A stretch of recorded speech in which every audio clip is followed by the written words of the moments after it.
Hello everyone, I'm ShadowRock. I'm TGP. And I'm MegaQuint. We are back for more the State of Rockman X DiVE discussions.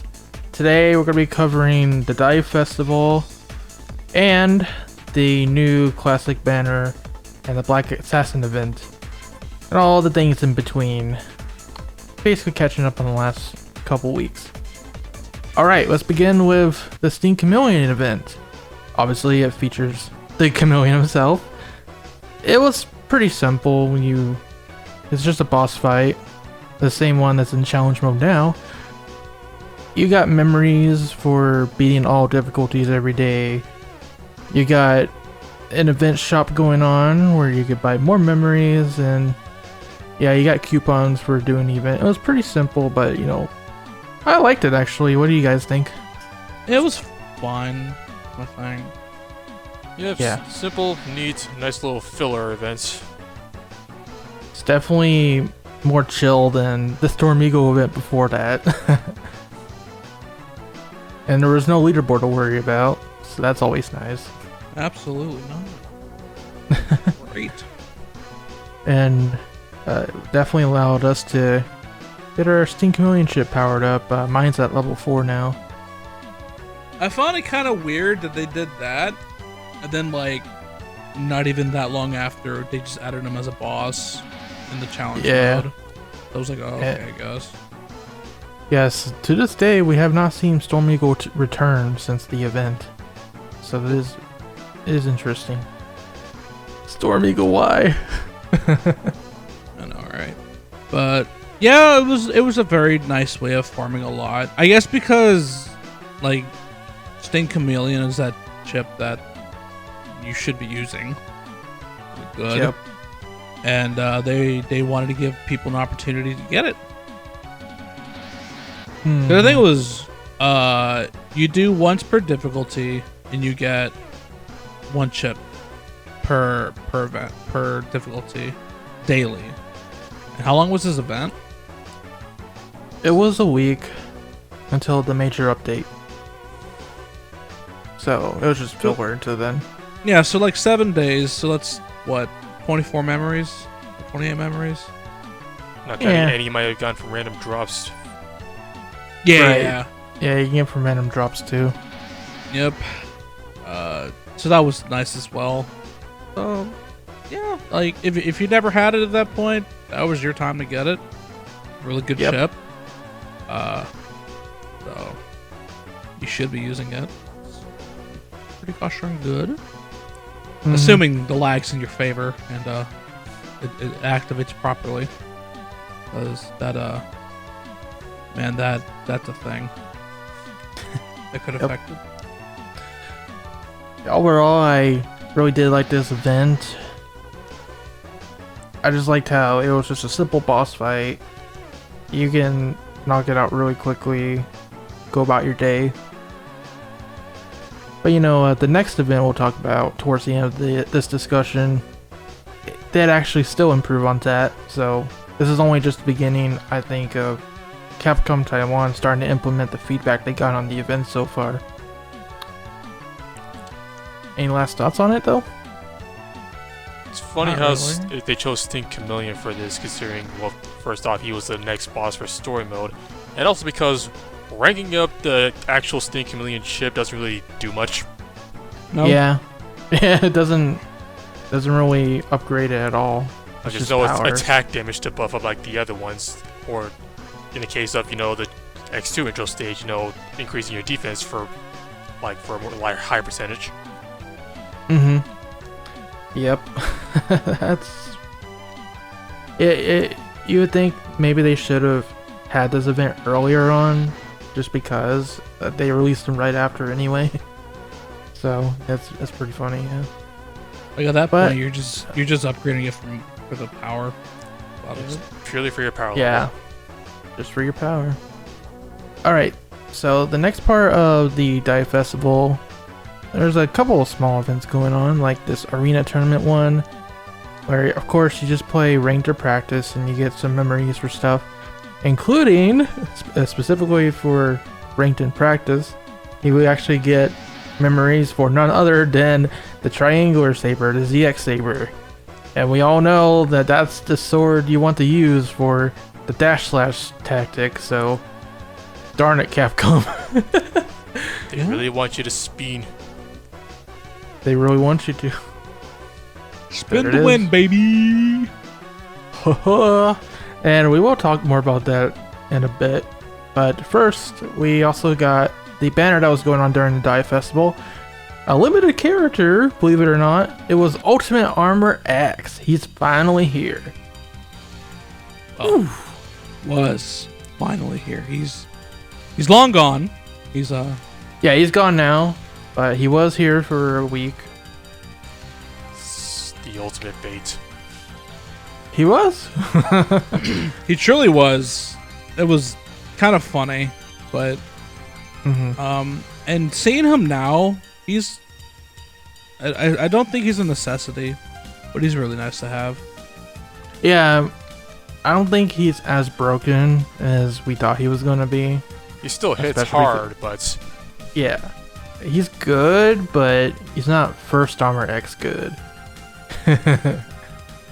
His biggest pretty funny tool that I probably love the absolute most from him is this Nova Strike. It's not even the fact that it hits hard. It's just you can use that as a tool to either escape or get in on somebody trying to run away. It's a good speed running tool in single nice. player. yeah, out of all the dash attacks in the game right now, it's definitely the best one. Yep. And I was lucky enough to pull him. What about you guys? Absolutely zero. I got Poopy. On a main account, no, actually. Oof. All right. Yeah. You guys saw on the stream. I got 4 X's, which adds up to X4, and then I pulled Ultimate Armor at the end of that pull. That was amazing. Just 110 pull too. That's the funny part. It's 110 pull. Yeah, I got some major luck on this banner in the next one we'll talk about. It's funny. Yeah, I mostly got weapons. I was like, alright. I guess I'll just accept my weapons. Yeah, I got plenty of weapon patches from this. Yep. Overall, Ultimate Armor X, he works very he works the same as he did during the beta test. The only change they really made to him is that they now have the charge shot animation the same as the X4 one, which is a nice callback. That's my favorite charge shot animation of all time, so really glad they did that. Looks awesome. Otherwise, yeah, Nova Strike, Plasma Shot. If you played the beta, you know how he works. It's funny how that charge shot change basically makes it so that First Armor X is the only one without unique animation for it. Yeah, basically. So far, yeah. We haven't seen any signs of other X armors yet, but yeah. We got first, second, and ultimate. I like how they just skipped third armor. And fourth, not to mention. It's like, alright. You know, life is funny sometimes. But yeah. I believe he was like one of the first characters added in the data anyway, so I guess they didn't want to hold on to him for too long. I mean, he was in the beta, so yeah. Yeah, exactly. So alright, let's give it to them. So what's Iris's excuse? It's a good question. Everything. They had to find the Dragon Balls. I wish for her to come back. I do find it funny that she was like teased super early and just nowhere to be found at all. It's like, but why though? It was also how like Cinnamon wasn't in the beta either, and she was teased from the very first trailer. But at least she was at launch. Yeah, Iris wasn't, despite being on the title screen. Yep. No sign of Massimo or Pallet on the title. You're right. There they are. And they're just there. But in conclusion, Ultimate Armor X, I like playing as him. It's pretty cool, but I wouldn't call him like the king of the meta. That's First Armor X. Well, there have definitely been some new challengers lately. There has. Yeah. We'll get to that soon. Oh yes. Alrighty. So that happened. Then we had a couple other small events. There was Master of Co-op. You get stuff for playing co-op. It's very simple. The other event was called the Character Collection event. Basically, you get 1,000 elemental medals if you had the 3 starter S-rank characters: First Armor X, Black Zero, and Cinnamon. So, yeah, I got to take advantage of that. Went down the drain quickly, but I got it. I got Cinnamon after it finished. I still don't have Black Zero. I had to work the long way to get Black Zero. Oof. Yeah, they wanted you to take advantage of those super up capsules. Not only that, but during the time, their memories were in the shop for 60 medals each, but you only get like Yeah. 1 purchase per day. Yep. In fact, we got the... You got two of them? Yeah, 2 memories. Yeah, and it's only lasted for a week, so at most you can only get like 14. So if you had any less than, 26 or something beforehand, you weren't getting them. Mm-hmm. Yeah, so I have the list right here. During the Dive Festival, for 60 medals, you can get First Armor, Black Zero, Cinnamon Memories. There's also the Extraordinary Mortar, the Poisonous Cloud Spray Gun, and you can also get 2 special gift boxes for 60. Then you have some A-Rank ones: Elia, Gatling Gun, Lightweight Cannon, Shadow Blade Buster, and Massimo Memories for 10. The A-Rank ones are 20. So, yeah, I think that was pretty cool though. That was the first time, to my knowledge, that they allowed you to just buy like S-Rank memories in the shop. I think that was neat. And yeah. We talked about how in the beta test they allowed us to get characters with the patches. So this is kind of like a compromise, I guess you would say. It's like, oh, here's these characters, they've been out for a while. Well, now you can buy memories for them if you've been lucky of those S-Rank boxes. You're close to getting them. You might have a chance. But they would then allow you to outright buy them if you did it every day. I think it added up to like, I don't know, maybe, I want to say, because it was a week, so 14 memories? Mm-hmm. Yeah. Or 28. No, it would be 14, yeah. So, yeah, it's a small boost, but there you go. And that will basically cost you 420 medals. Yep.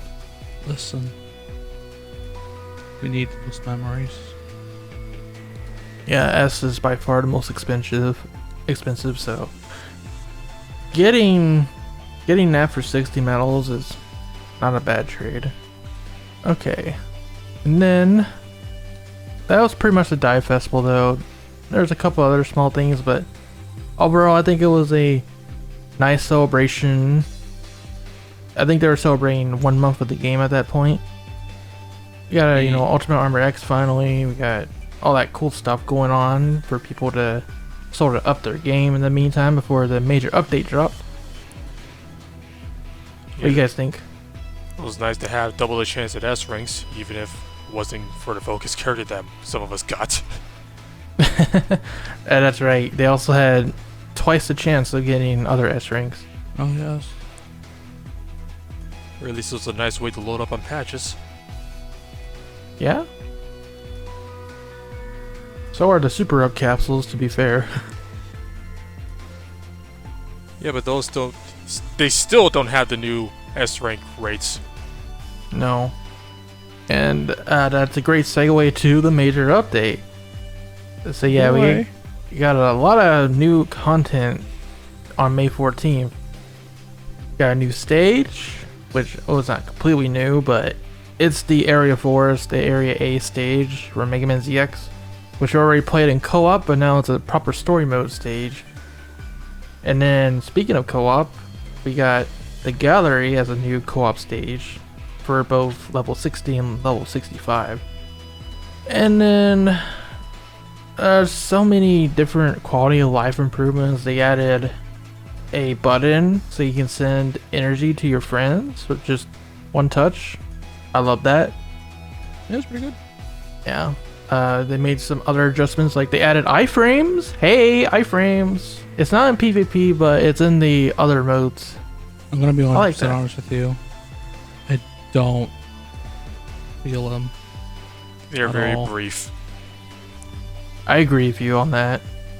I was playing it and I was like, wait, where are the iframes? It feels the exact same way. Yeah. There's like, oh yeah, we did it. Where though? Like yeah, I probably should make those a bit longer so you actually feel them. But you know, it's a step in the right direction. At least they did it. Yeah. That's something that I was asking for since the beginning, so I'm glad they're listening. Now give us the extender chip. Yeah. Unless that's what the chameleon sting is for. That's what we all thought at the beginning when the Steam Chameleon ship was unlocked. Is like, oh, is this supposed to be our iframes? No, No? you're wrong. Closest we had. Is there anything else that was added that y'all could think of? I'm trying to remember because it was a tall list. Actually, let me see if I can find the. There was Yeah. a level 4 research. Yeah, there is that. That was pretty Oh. nifty. The big one is the level cap was raised to level 70. Yes. Mm-hmm. Although, the funny thing is, prior to this update, there was a trailer where they showed level 80. They showed the military train staging story mode. They also showed the Jacob's Elevator new mode, which hasn't come out yet. None of those have come out yet. You can see the So icon for they're- the Jacob elevator in challenge mode, but it's not accessible yet. Right. Yes, it's just there. Yep. We also saw a hint at Rex 2000 from X3 and Dr. Psyche, Mad Nautilus from Mega Man X Command Mission and the challenge mode and the chips.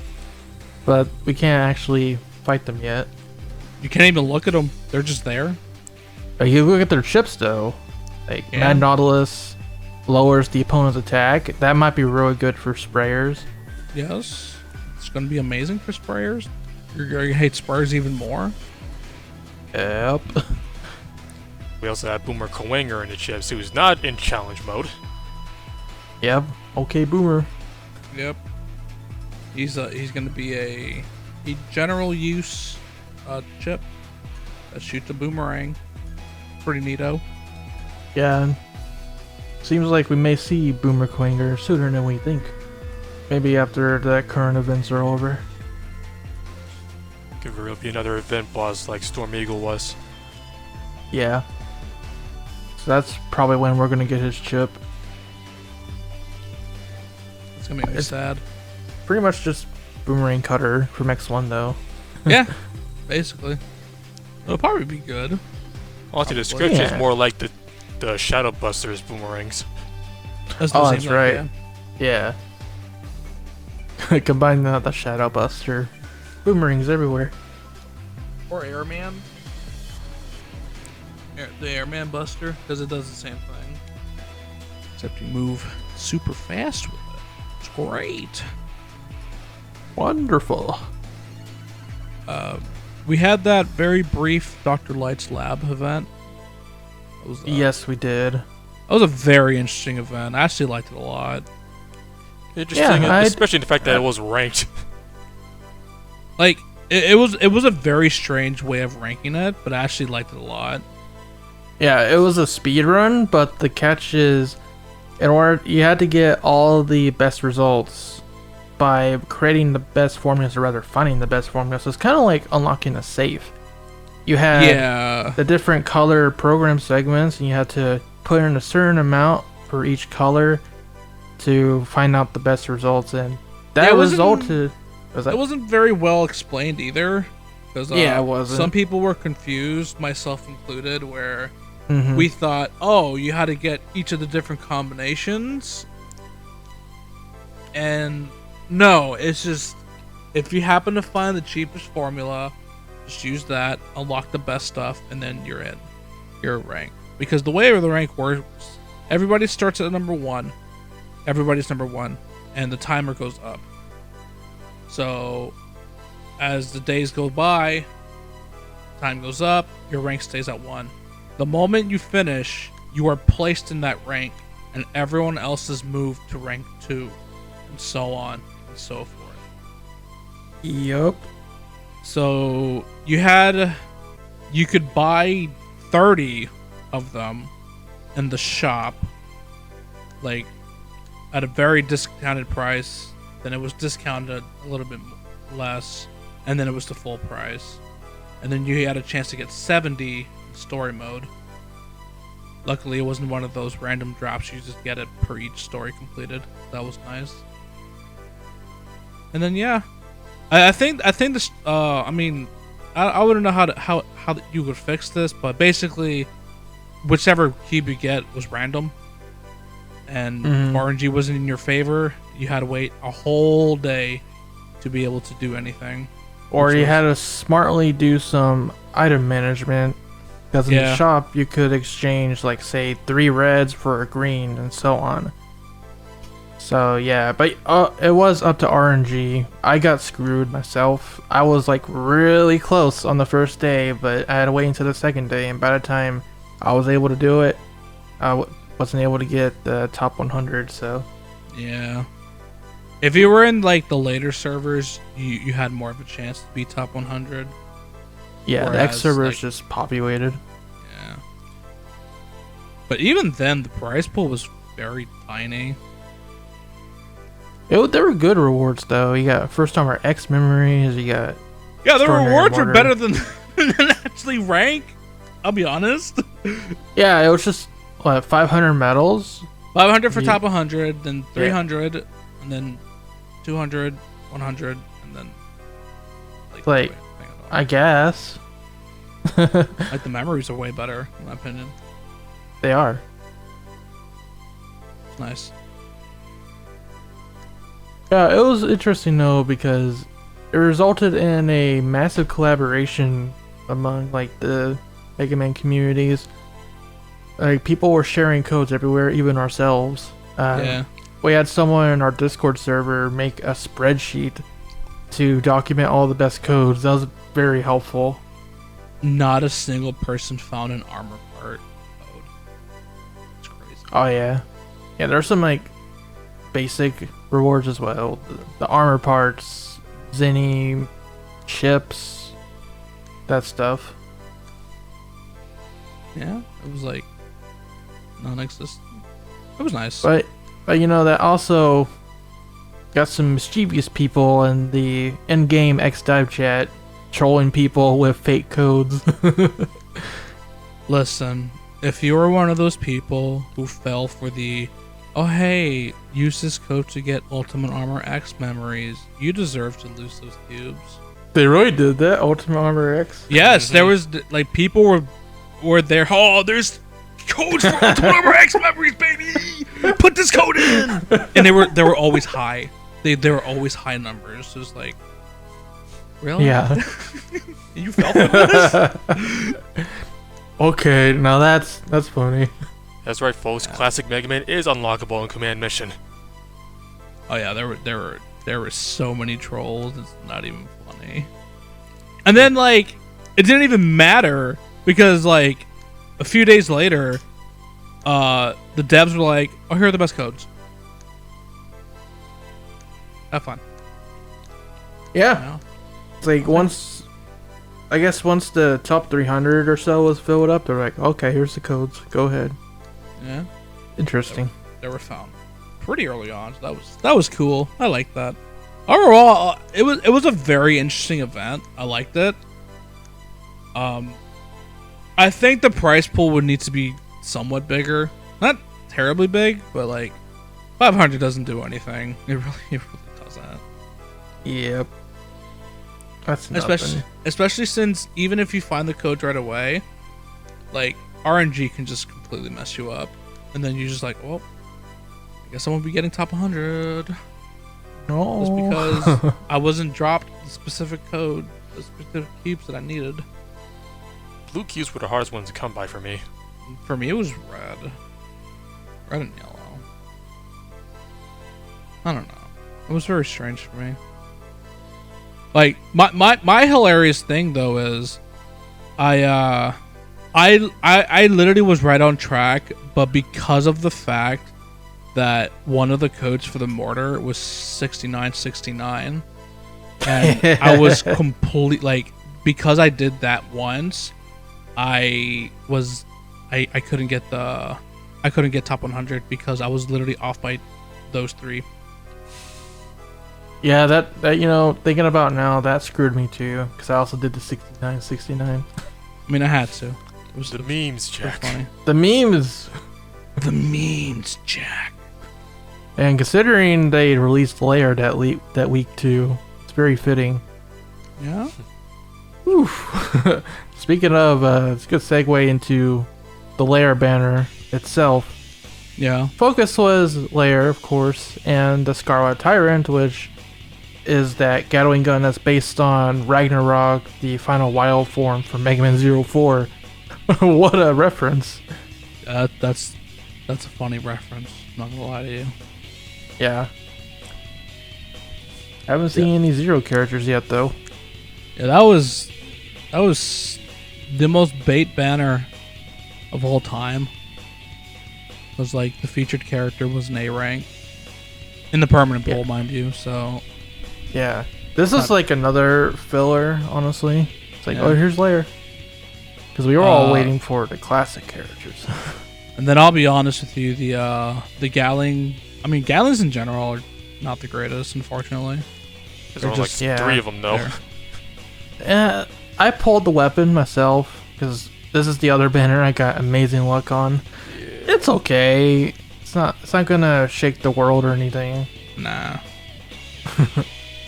It'll probably pity break me later on at some point when I really want something. It's honestly the best part of the weapon is just a reference alone. Yeah, basically. But that banner also did something pretty coolio, and that was it increased the rates a bit. Yeah, that came with the new major update. They increased the rates for S ranks from 3% to 4.5%. So, the Ultimate Armor X banner with the 2 times chance out 6%. So it's a middle ground as the base chance now. Yeah, it was nice. However, for the super up banners, that did not go up because they were up previously, so they didn't retroactively fit it to that banner. Right, which makes sense. I didn't think they would do that anyways, but yeah. But yeah, that's gonna be the new rate for banners going forward. Yeah, I do like that. Let me see what else there was. Wonder if the 2 times multiplier is still gonna apply for DiVE festivals. I would think so, probably, because it seems to me that DiVE festivals, if I had to give it a comparison to the Galia Lost Gala banners, which they release a very special unit every 2 months, and you can only pull them in those banners, and those banners last for like a few days, and after that you gotta wait another 2 months to get a chance at getting at them. So maybe we'll have another DiVE festival as early as next week or the week after that. If it is indeed going to be doing that like every 2 months, yeah. you can probably see something come up, say, oh, DiVE festival character limited, and I'm going to also assume that Ultimate Armor X will be there, but he will not be up. He'll just be there, unless it's another character they recently accidentally revealed, Command Mission Ultimate Armor X. Well, that's a possibility. That's my guess as to who the new DiVE festival is going to be. It would be him. He would be the rate up, and then Ultimate Armor X would just be there as part of the S rank pool. Yeah, I do agree with you. I think dive festivals are going to be for these limited characters that are pretty special, but not so special that they're like part of a holiday event, for example. Nah. They're gonna come around every once in a while. Again, I'm just assuming things. Man, we're really jumping over the place with these these armor catalogs. That's true. They're just all over the place. Went from first to second to Ultimate 2. Can't wait. Yeah. Electric Boogaloo. And yes, they did accidentally. Man. Whoever was editing that was doing a very sloppy job. Yeah. God. Maybe they should hire a new editor. The first time, wink, wink. there wasn't, like, they didn't even, like, they just didn't realize that, oh yeah, they see all this. So we saw, like, a lot of stuff from that, like, a lot. Mostly weapons, like the, Rogue Star Force 2 sword, Copy X Buster, a few other things. And first time around, they were just there. You can just see them. And then this time, in the other stream, they try to censor the character, and they did it first. But then when they went into detail, when they went into detail with the character they were showing off, I forgot who they were showing off. But you look at the bottom, there they are. Yeah, you just see the icon sitting there on the bottom. They didn't bother to censor it that time. So, yeah, it was doing the thing where they were scrolling to the lower ranked characters. Yeah, it's on screen for a split second if you're watching in real time. But a frame is all you need. A frame, yeah, exactly. One frame is all you need. And what did they show off? It was Command Mission X, Iris, and who was the other one? It was Super Adapter Mega Man from Mega Man 7. All S rank, mind you. So that's gonna be fun. Iris is S rank of all characters. Yep. Interesting. So yeah, she's gonna get her revenge on Zero. Probably. Probably not. I don't know. Now she'll just have a harem. Oh yes. Because we got 2 zeros already. Yeah, that is true. There's enough room for her to be that third. Well, see, you got Lair and Iris, so you got 2 girlfriends for 2 zeros. Oh yeah, Mega Man the Waifu Wars continues. I love it. Right. That would just need CL and MZ0. That'll happen. Yeah. Yeah, I at this point, it's no secret that they've already teased MMZ0, and I would think they would have saved that Scarlet Tyrant weapon for him. So it's pretty interesting that they released it early along with Lair instead.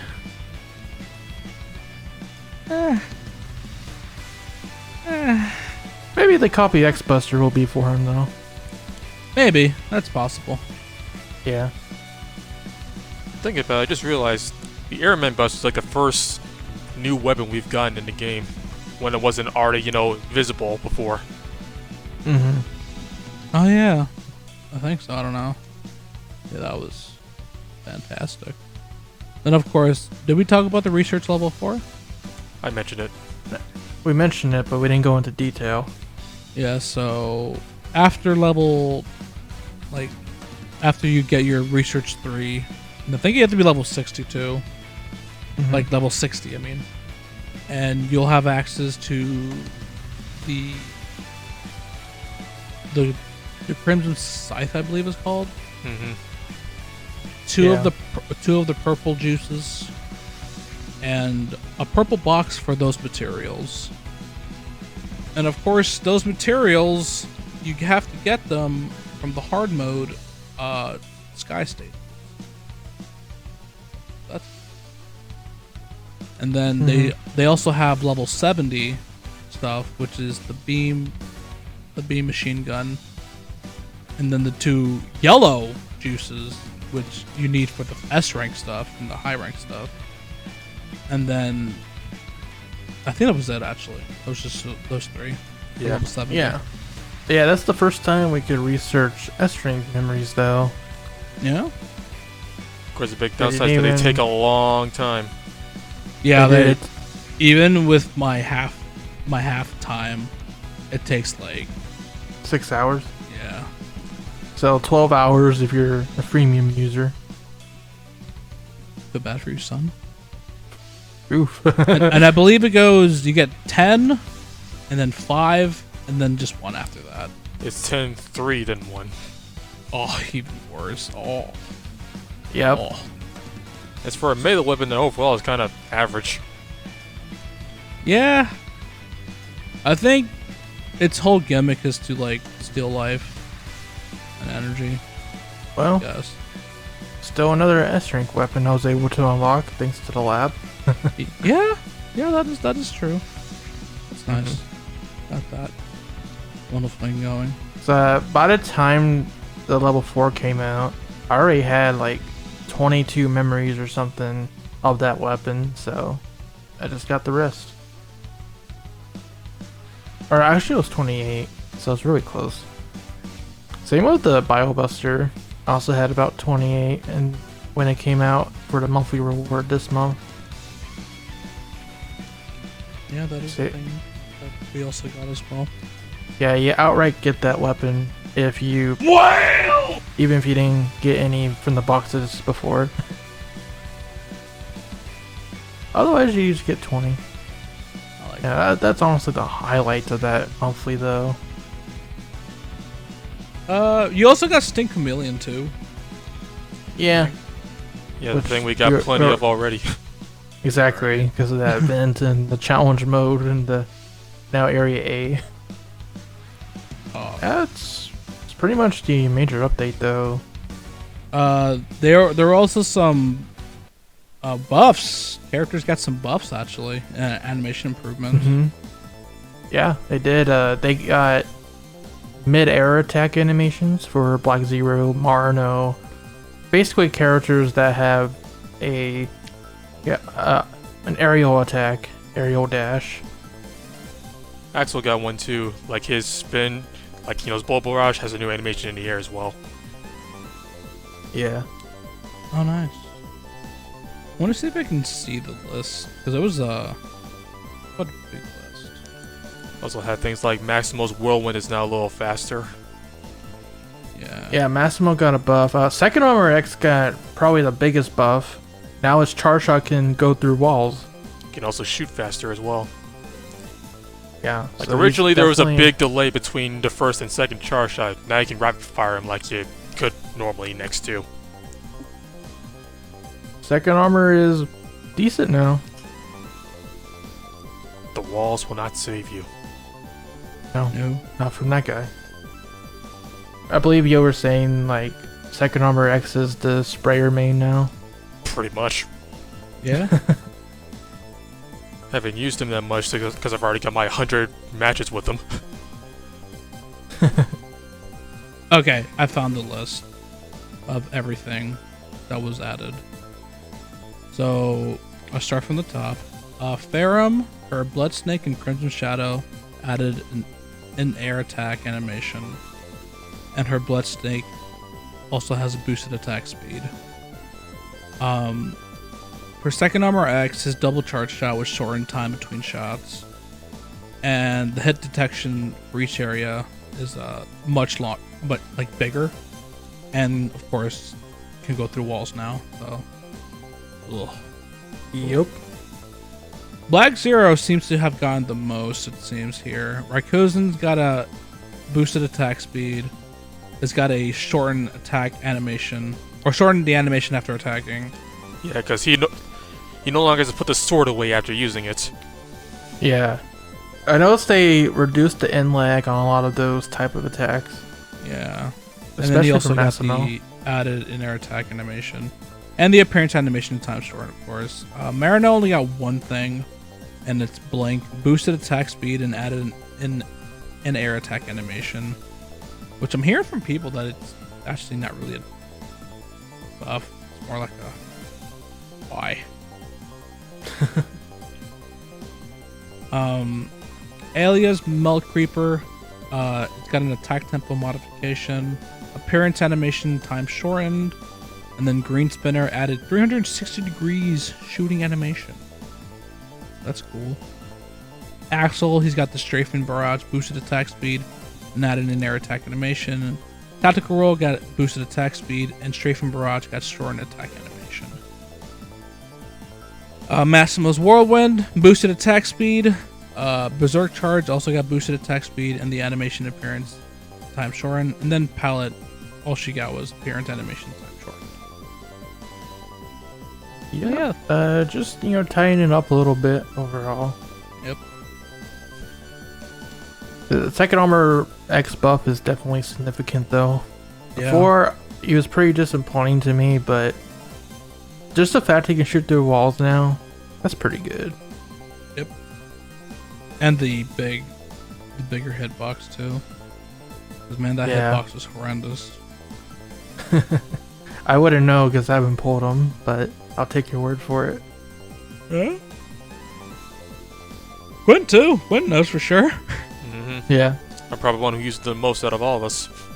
Yeah, for sure. I just used them a few times here and there. During the event, that's it. But now I'll probably use them a bit more since he got buffed. I don't know if I'll be using him a lot though. Because he's one of those characters where he only truly shines once you rank him up some more. Unfortunately, he's at 0 rank. So I'll have to work for him. But I don't know. I haven't decided who I'm going to work with yet. After first Armor Act.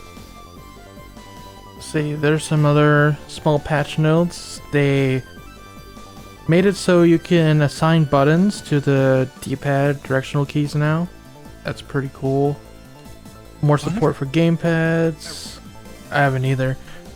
But they also added UI improvements. They made it so that side menu on the left side, that's always visible now. It's not hidden like it was originally. I think they did that because when the game first came out, a lot of people actually didn't know that menu existed. It had to be pointed out, so they went ahead and just made it visible all the time. That's a good change. And they added more modifier detection software, which apparently is not doing a great job still. Nice. Fixed some game crashing issues, which, speaking of, yeah, ever since the update, I've noticed my game has crashed a lot less. Before, my game would crash every so often during a loading screen. Not so much anymore. In my case, the game would always crash like shortly after I would do a poll. But now it's not so much Yeah, the case. it still doesn't like the capsule menu. Yeah, new characters, new weapons, new armors. Yeah, they got level 70 armor now, since that's the cap. Yep. There's new chips, which we haven't gotten to try yet. New levels. Dr. Light's lab. The capsule draw rate improvement, which we covered, research level 4. And those character skill and animation improvements. That's all. As well as just a change to how the resolution is. Yeah, that's something that's not mentioned in the patch notes, but we definitely noticed when it went live. It's like, whoa, graphics look a little bit crisper now. At the very least, it's always like a high resolution when you're in the main menu. Yeah. Because as I've noticed, and TGP as well, the game actually will change resolution when it goes into the stages. Yes, it does. And that's cool and all. When you're recording, that's not good. Yeah, if you're using stuff like capture cards, they don't like it when that stuff happens. Yep. Anybody who's messed with the PS2 and GameCube X collection can attest to that.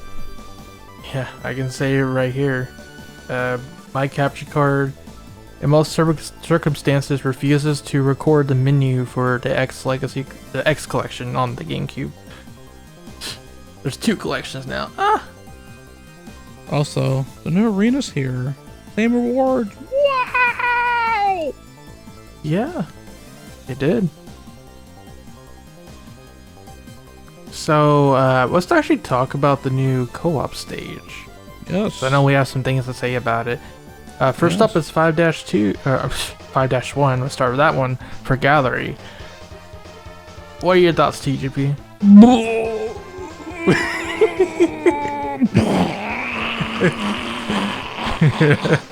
Wow, Mobor, your blades are a little dull lately.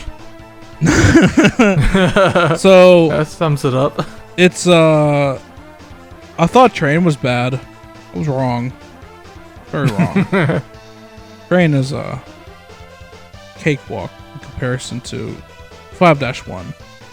So several things can happen with 5-1.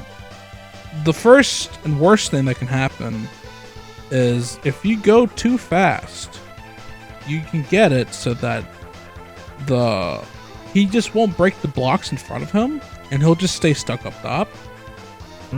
And if you don't notice this quick enough, and you go to the bottom, like where you're supposed to fight him, you're just soft. You're stuck there. You're soft locked there now. You can't do anything. That legitimately happened to me the first time I played that stage. I got all the way to the bottom and I realized the mole boarder wasn't coming down. So me and my partner just sat there for like 2 minutes. Like, what do we do? And then my partner eventually quit the stage. Like, well, I guess I'm out too. But that one's a pretty easy fix. Fortunately, you just have to like play it patiently. You gotta wait next to the wall that he busts out of, just for a couple seconds, and then he'll bust out.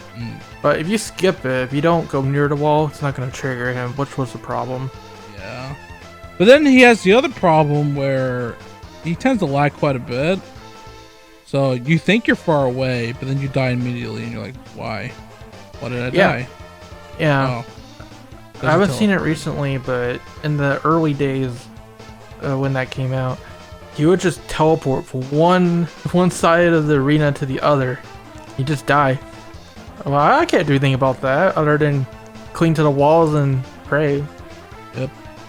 Yeah, I'm assuming that's just the game trying to sync things up with your partner, because there are times where on my screen, when he's chasing us, he is way far behind, yet the rocks right next to us are just spontaneously combusting. Yep.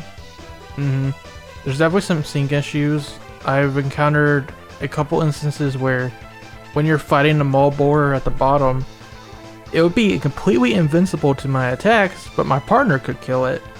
And then there are times where the mole borer doesn't even die on my end. So when the shutter door opens up, the mole borer actually goes straight through the door and falls down one of the ledges and gets stuck there. So the only way I can get to the other side now without dying is teleporting, waiting for the teleport to kick in. And then the mole borer doesn't even die until the stage ends. Yeah. It's like, whoa. This one enemy causes so much trouble.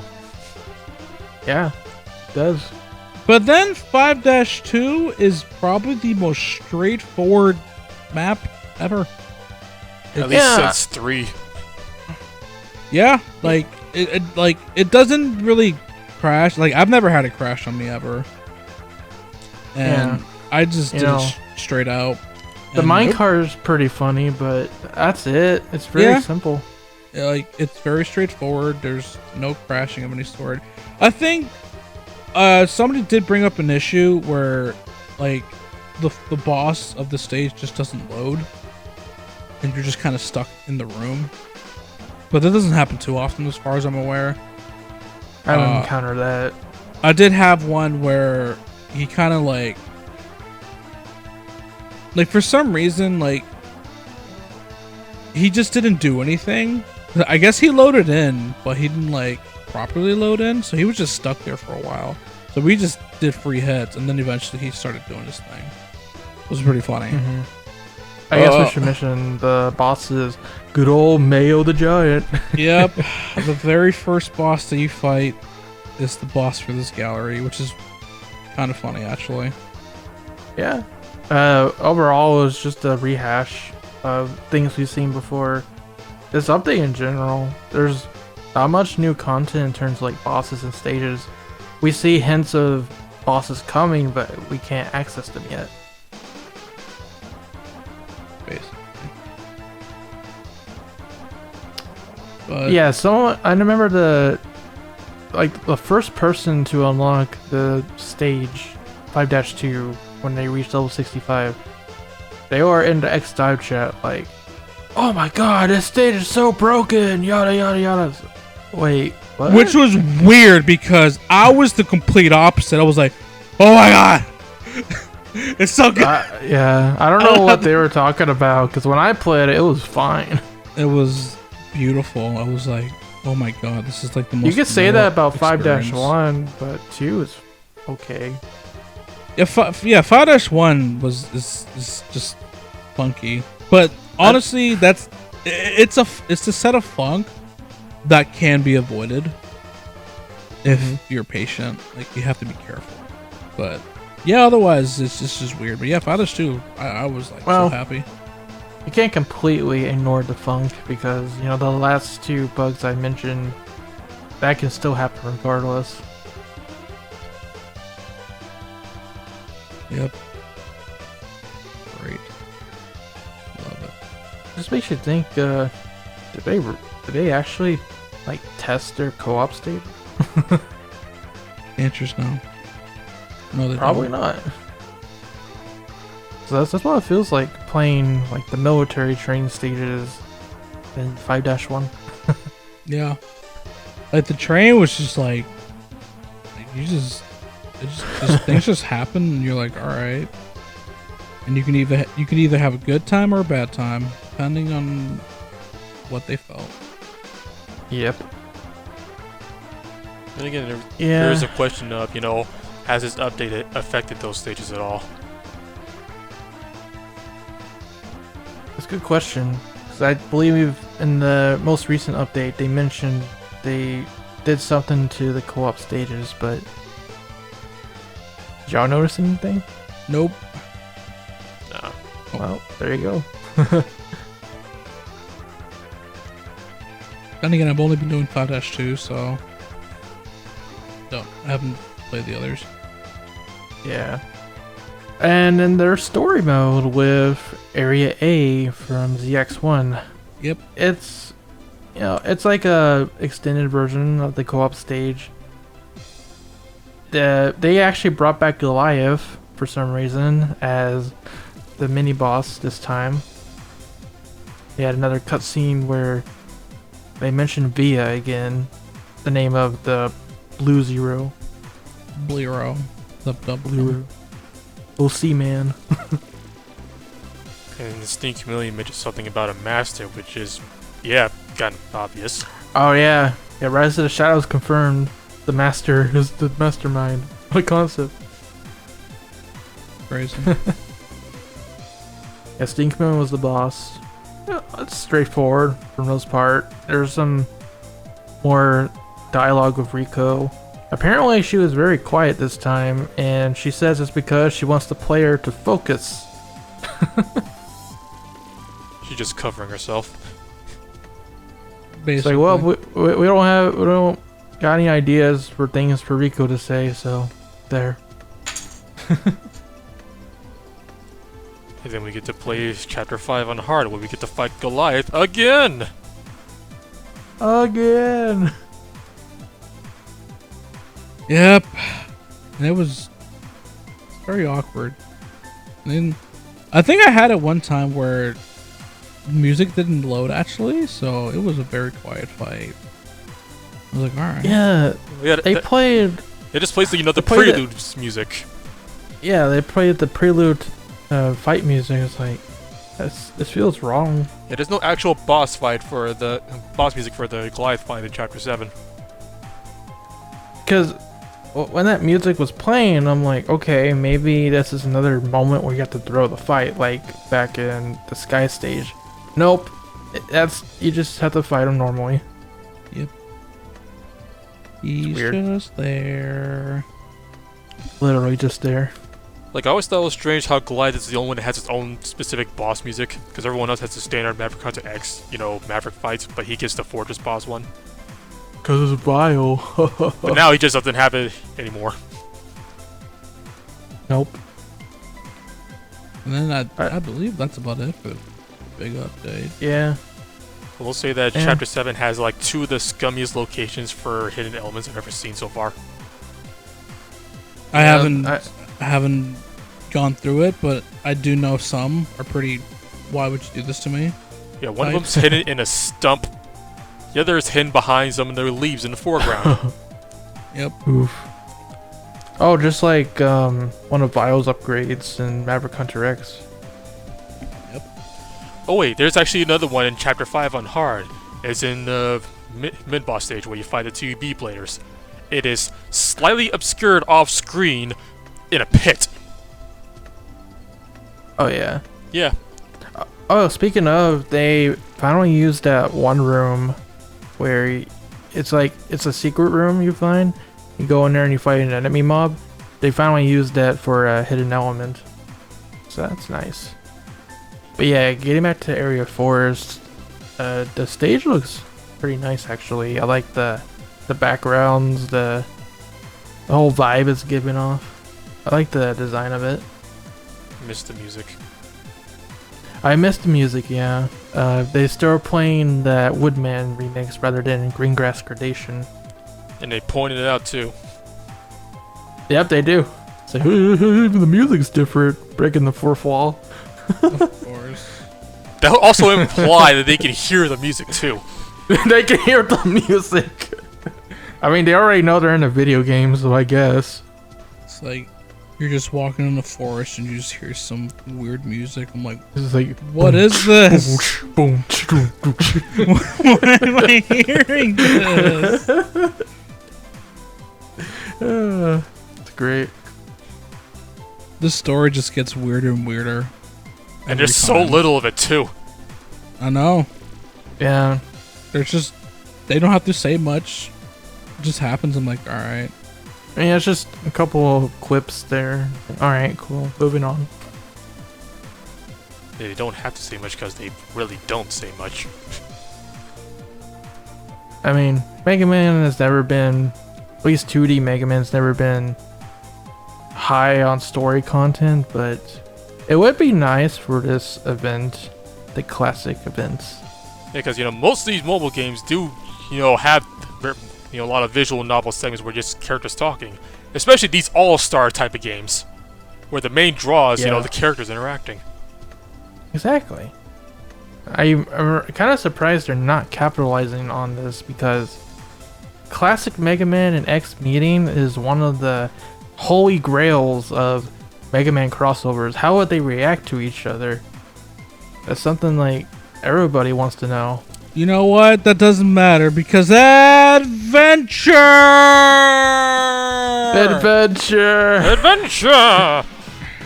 Beautiful. You can do that now. You can. Great.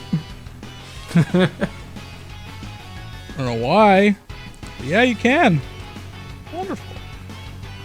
I guess we should start Classic talking and about X and Roll and Zero. Yeah, that's a great segue into the latest update from this week. into adventure. Adventure! Yeah, so we got the Black Assassin event. Really should have been called the Dark Assassin event, considering it's Dark Man. I kept calling it the Dark Assassin event in my thumbnails and stuff. Like, wait, it's actually the Black Assassin. I gotta change that. Oh man, I get to be racist. Nice. Yeah! Yeah, well, I was thinking about that the other day. I was like, wow, it's kind of racist, actually. Pretty funny. All right. Hey, And who there's are they gonna blame? There's no Oil Man in sight either. No. No. That would have been really bad. Imagine if they did that. Oh man, that would have been too funny. I think even Dark Assassin would be bad too because of the implication. I would be like, oh boy, I love it.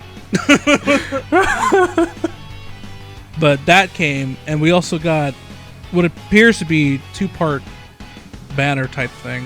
Yeah, We because got unlike part 1. most banners, this was lasting 2 weeks. Yeah.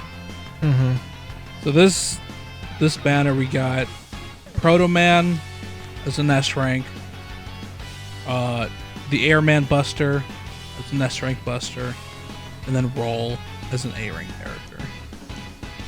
And Mega Man's a B rank. You get him just for logging into the game. Yep. Bam. The moment you log onto the game, boom, there he is. And you And can rank them it up by is- playing the events. It is Up to truly level 5. depressing. The general consensus is Proto Man is like Mega Man. Pretty good. Yeah. And he's the one that you get for free. Mega Man's He's the one to pretty get insane. for free. He's yeah, it seems like the B. It's really weird to think that the general consensus is the B rank characters are like the best characters. I mean, yeah. Like, Yeah. There are surprisingly some good. There are some S rank characters that are really good too, but you have to put a lot of investment. But these B ranks, you barely have to put any investment in. And they're Right. good. Yeah, like today, I learned that Axel's roll is actually longer if you hold down the button longer. Wow. Yeah, like even X, who's the very first character you get, is pretty good. Yeah. Although nobody seems to Like, talk about roll at all.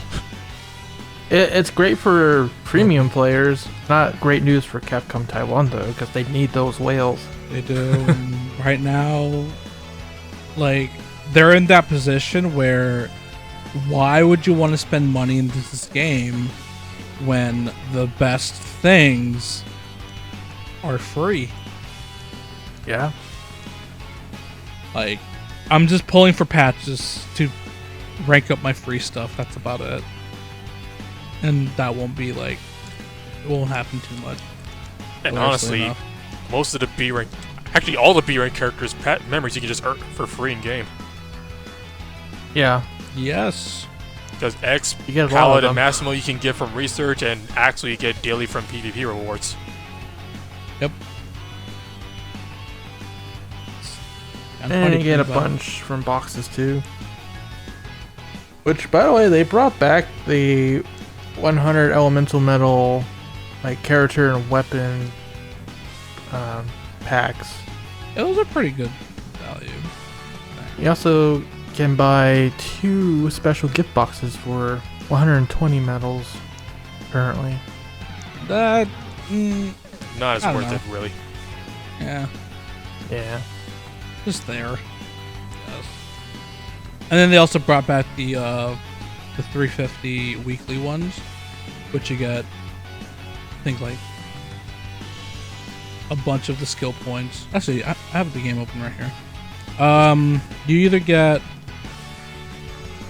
20,000 of the weapon memory stuff, and then 100 skill points for 350. Which, if you are saving, yeah, you're saving like 50 medals. If you want to do that, it's up to you. It's not really a necessary thing to get, in my opinion.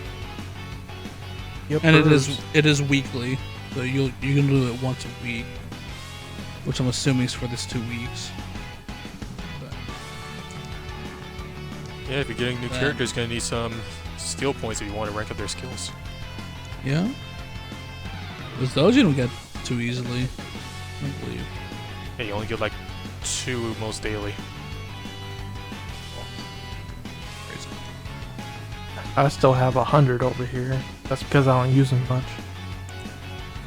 Because Yeah, that's I how the should characters probably use it talk for about- weapon skills. They probably talk Yeah. about the characters themselves, it seems. I only spent SP on the weapons I actually main. That's it. That's, yeah. Because I don't think you get rewarded for leveling those up. No, I think you just get rewarded No. for unlocking the skill. yeah. That's it. So I guess we should talk about Proto Man. He's pretty cool.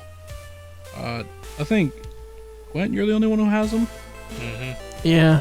I will say real quick, when his trailer came out, I remember everyone was saying, Proto Man looks kind of busted with his Proto Shield because he blocks contact damage, for God's sakes. But then you realize you have to rank him up to make him like move with the shield. And then you're like, ooh, that's okay. And even then, it's actually not as good as it made it look to be. Yeah. Because yeah, the, Like, the once shield he will came block out- things, but anything that goes through, like including enemies that will go right through you, they'll hit you from behind. Oof. And things like Yeah. explosions will go through the shield anyways. Yeah, the trailer made it look like he might have been invincible, period, but when he came out, ooh, it's not as great. Yeah, the big thing with the Yeah. shield is the fact that you get the charge after it, which is, a pretty good mobility tool because it goes pretty far. That's good at least. It's just the big downside that, you gotta tap twice to use it. Yeah. Other than that, he's got a charge shot, which is okay, but it gets an extra level if you rank him up to rank 4, which is a lot for an S-rank character. It is quite a bit. So, again, he falls in that category where he's not good right off the bat. You actually have to put work into him. And then even if you do put work into him, he's fine at best. Yeah. So, only if you really like him, rank him up, but otherwise stick to someone else. Like First Armor X. I think Roll falls under that same category, but she's an A rank, so she's not as expensive, thankfully. Mm-hmm. But yeah, she's okay. Her big thing is RNG. Yeah, she's an RNG. Because she has Eddie, who, if you use it, you get either a small bomb, big bomb, or a heal. Or an attack buff. Or you can get an attack buff. Oh yeah, and an attack buff as well. And that's nice. And her the other attack is her mop from Mega Man 11, which kind of mismatches with her Mega Man 8 design. Deep log errors. Yep. But yeah, it works kind of similarly to Layer's own rapier skills. She does like a down slash, kind of like a pizza cutter. It's got 2 phases. It's got the slash. 2 phases. That's the first phase. The second phase, she just starts mopping the place. Yeah, she rushes forward, like in Tatsunoko vs. Capcom, as the chat corrected me on. Crazy. Mm-hmm. She moves pretty fast with doing it too. Yeah. Yeah. And then, there is one thing to mention, is that I don't understand why, of all the people, you have to show panties on. It's Roll. It's freaking Roll, dude. It's like you just spin her around, and it's right there, staring you in the face. It's like, ah! I know there's an audience for it. Well, of course there is. But why in Mega Man? Why? The 2 people who have panty shots, they're both lollies. Why? Yeah, they are. Not even the, quote unquote adult Reploids. No, it's freaking Roll and Cinnamon. Because like the closest we have, none of the other ones have skirts. Is a thing. The closest we have is Lair just wearing black panties out there, just cause. But that's just part of her. Like, there's just. I mean, if you want to go that far, technically Ash is naked as well. Well, that's a whole nother can of worms involving ZX's weird fashion sense. Exactly. True. Very strange. Very weird.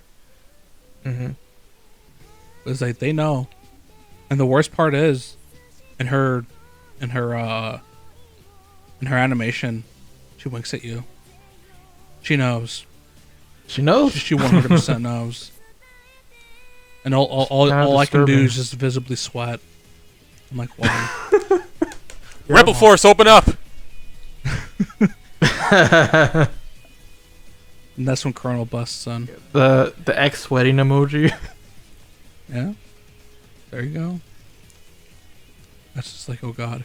There was actually I'm gonna go off topic it's not off topic, but unfortunately somebody said, I won't mention what, but they wanted to do something to Roll. And some guy he just comes in, Roll playing as Mega Man. He's like, why? Why would you do this to my sister? He just starts yelling. Like, why? Oh yeah, I've seen them in the chat. They still using those same names too.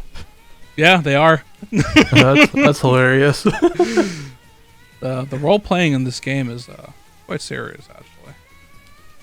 Yeah, someone even decided to impersonate me, apparently. Yeah, that was fun. Oh, that was so weird, man.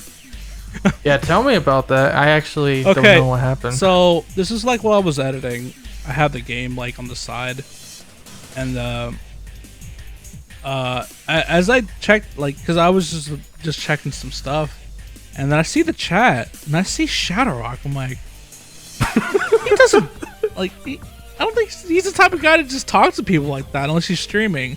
Certainly wasn't streaming. So I look in the chat, and I'm like, and he's like talking. He's like, "Oh hi, my name is ShadowRock. Yeah, I can put you in my video." And I'm like really? Bruh. You're like, bro, you do not talk like that. So I'm just like, let me just check the ID. I don't randomly go up to people and say, "Hey, I'll watch you in my video." I was incredibly dumb and did not screen cap any of this. I was in editing mode. Yeah, I wish you did. So I just didn't see it. But yeah, so I checked the ID and then I checked your ID. I'm like, yeah, these don't match, and that's precisely when I pinged you. But then unfortunately, I was having a problem. My computer was like, using up a lot of CPU for some reason, and I'm probably sure how to do it with Chrome. Chrome was just really stupid. So I had to restart it. But then by the time I came back, he was like gone. I was like, huh. And that happened. Yeah, once you told me, I'm like, all right, I should probably let people know. Congrats on your faker.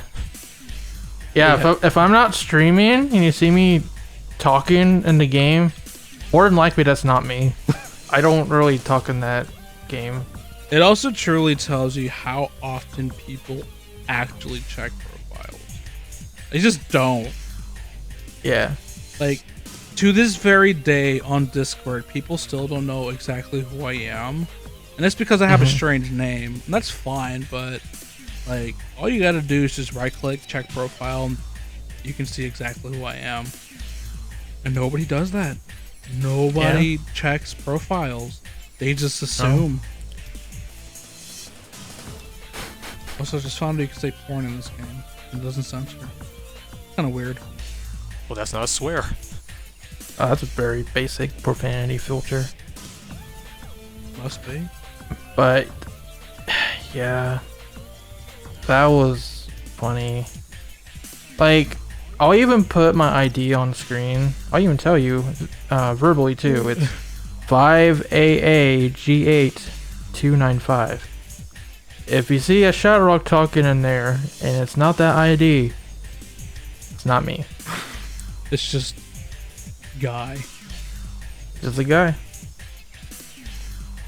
So, shall we move on to the real star of the show? Oh. Let's do it. Oh boy. Freaking classic Mega Man. Wow, he's good. Yeah. Yeah. So I'm gonna tell you right off the bat, that charge shot is complete doo-doo butter. It's just not good. Yeah, it's interesting though, because when you first get him, it's a standard charge shot like in this game. But then just for his one of his passes right from the get-go, you can upgrade it to the Power Gear double charge shot for Mega Man 11. And then once you get to rank 4, you get the final double gear charge shot, which is pretty slow. Yeah, as I found out. It's got similar drawbacks to White Day Cinema's chocolate throwing, where it's got a long startup and the targeting is based on when you press the button, not when the thing actually fires. Yeah. Yeah. I like the double charge shot better, actually. Yeah. Like, it's definitely not something used for something like PvP or against anything that's very mobile. Yeah. But the star of the show is the Leaf Shield. Oh boy. This freaking weapon is everywhere.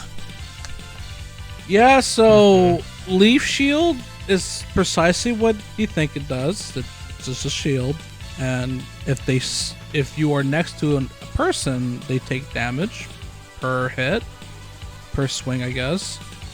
And I believe it withstands a total of 60%. So it's not the most powerful shield. It's a shield that comes by pretty often. And of course, you can also throw it as well. Yeah, you can throw it, and it does a pretty chunky damage. But this is where it gets really weird and why he's so good. So if the shield gets depleted, or if time runs out, because it is on a timer, you can just use it again. You can just bring it up. Especially if you don't throw it. Yeah. Only if you throw it will it have a cooldown for your wood shield. So basically, it comes down to, why would you ever throw this thing? Just keep it on, withstand some hits, and do your thing. The fact that you can run around with the leaf shield active is pretty cool and interesting, because, say, in Super Smash Brothers, you can't really run with it. You activate it and he releases it a couple seconds later. Well, you can run with it a bit if you hold down the special button. Okay. But he'll still throw it after a while. Now, yeah, you still auto throw it. Now, but in Smash 4, you don't have to throw it. It just stays on the whole time. Okay. And then the funniest thing too is this has it's a very early upgrade that you get, where each time you hit with the wood shield, like the leaves, it slows down the target. So I'm like, yeah, why in God's name would you ever throw this thing? Just keep it on you the whole time? Yeah. Yeah, just in case you guys don't know, you can still attack with the shield up. Yeah, there is some startup. That is the drawback. So obviously don't put it up in front of their face. Kind of keep your distance and put it up and then go after them. But yeah, and then he also has Buster Mastery. So yeah, and that's just for 3 stars, so you get it really quickly. Yeah, it's really crazy how good he is. Like, he's basically X, like in terms of good. Like, yeah, just build him up. There you go. He's such a good character. The real dangerous part about Leaf Shield, though, is the fact that it can inflict slow on the opponent. If you get hit by that thing, good luck trying to run away. Yeah, it's and yeah, it just combos really well with, of course, the pizza cutter strategy. It does. You just put up your shield, start pizza cutting. Now you can really spin to win. Yep. That's basically what I've seen him do for the most part. Just spin. Yep. He's become the prime character for that. Yep. Because when your opponent can't get away, what can they do? Exactly. It's actually a pretty strong slow effect. I felt that when I was playing on PvP the other day on stream. It's like, whoa, you can barely move. And then, of course, the big brains, the most galaxy brain people, said, you know what? Let's combine that with the snow sprayer. What do you do? What do you do? Because I don't know if you ever felt snow sprayer. You don't feel it too much, but the dangerous part is that you're just slow. Once you use up the full clip of snow sprayer, you get a shield.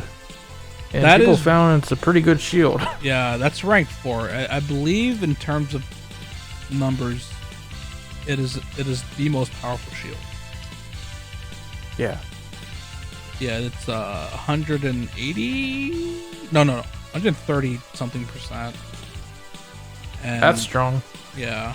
The shields that rival that are Cinnamon's, Black Zeros. You have to rank those at 4 or 3. Right. And S ranking, ranking up an S rank versus an A rank, very, very stellar difference. It is a big difference. Its only drawback is you have to use the entirety of its clip. So basically you have to run around and just spray it for absolutely no reason. But once you get the shield up, oh boy, it can take a lot. Okay, there's actually one character who comes close in terms of shield durability, and that's Ferrum. Because she's got 125%. Oh, so she is the closest then. Yeah, she needs to be ranked 2 for that. Yeah. All right. So yeah, if you see a Ferrum with that snow sprayer, good luck. Brace yourself. Of course, do remember that if you use that shield, you can't put wood shield on it. You have to wait. Otherwise, you'll overwrite that shield. And you did all that for nothing. Don't do it. Yeah. He's a good boy. He's a pretty good person to use. You should be using him. I don't know why you wouldn't be. Yeah, it's like, if X had main character privilege, Classic Mega Man has franchise starter privileges. Mm-hmm. Yeah. He said, no, this is my franchise. I've come to reclaim my spot. Yeah. No, I hear there's a throne for PvP. Yeah, it's really funny that all this time, if you asked, someone, who would win in a fight, X or Mega Man, you'd say X because, he's the final creation of light, been around longer, he has better hardware. Nope, here comes Mega Man and X DiVE, just with trashing leaves. the competition. With leaves. With leaves! He literally just picks some leaves off a tree and he's like the most powerful being in the universe. Oh, paper cuts. No wonder this freaking weapon's in so many crossovers. Crazy. Yeah. It's in Marvel vs. Capcom, it's in Smash, it's in Dragalia, it's in this game. When will it end? You can't stop Woodman. Never ends. He's incredible. Like, forget Metal Blade, it's all about Leaf Shield.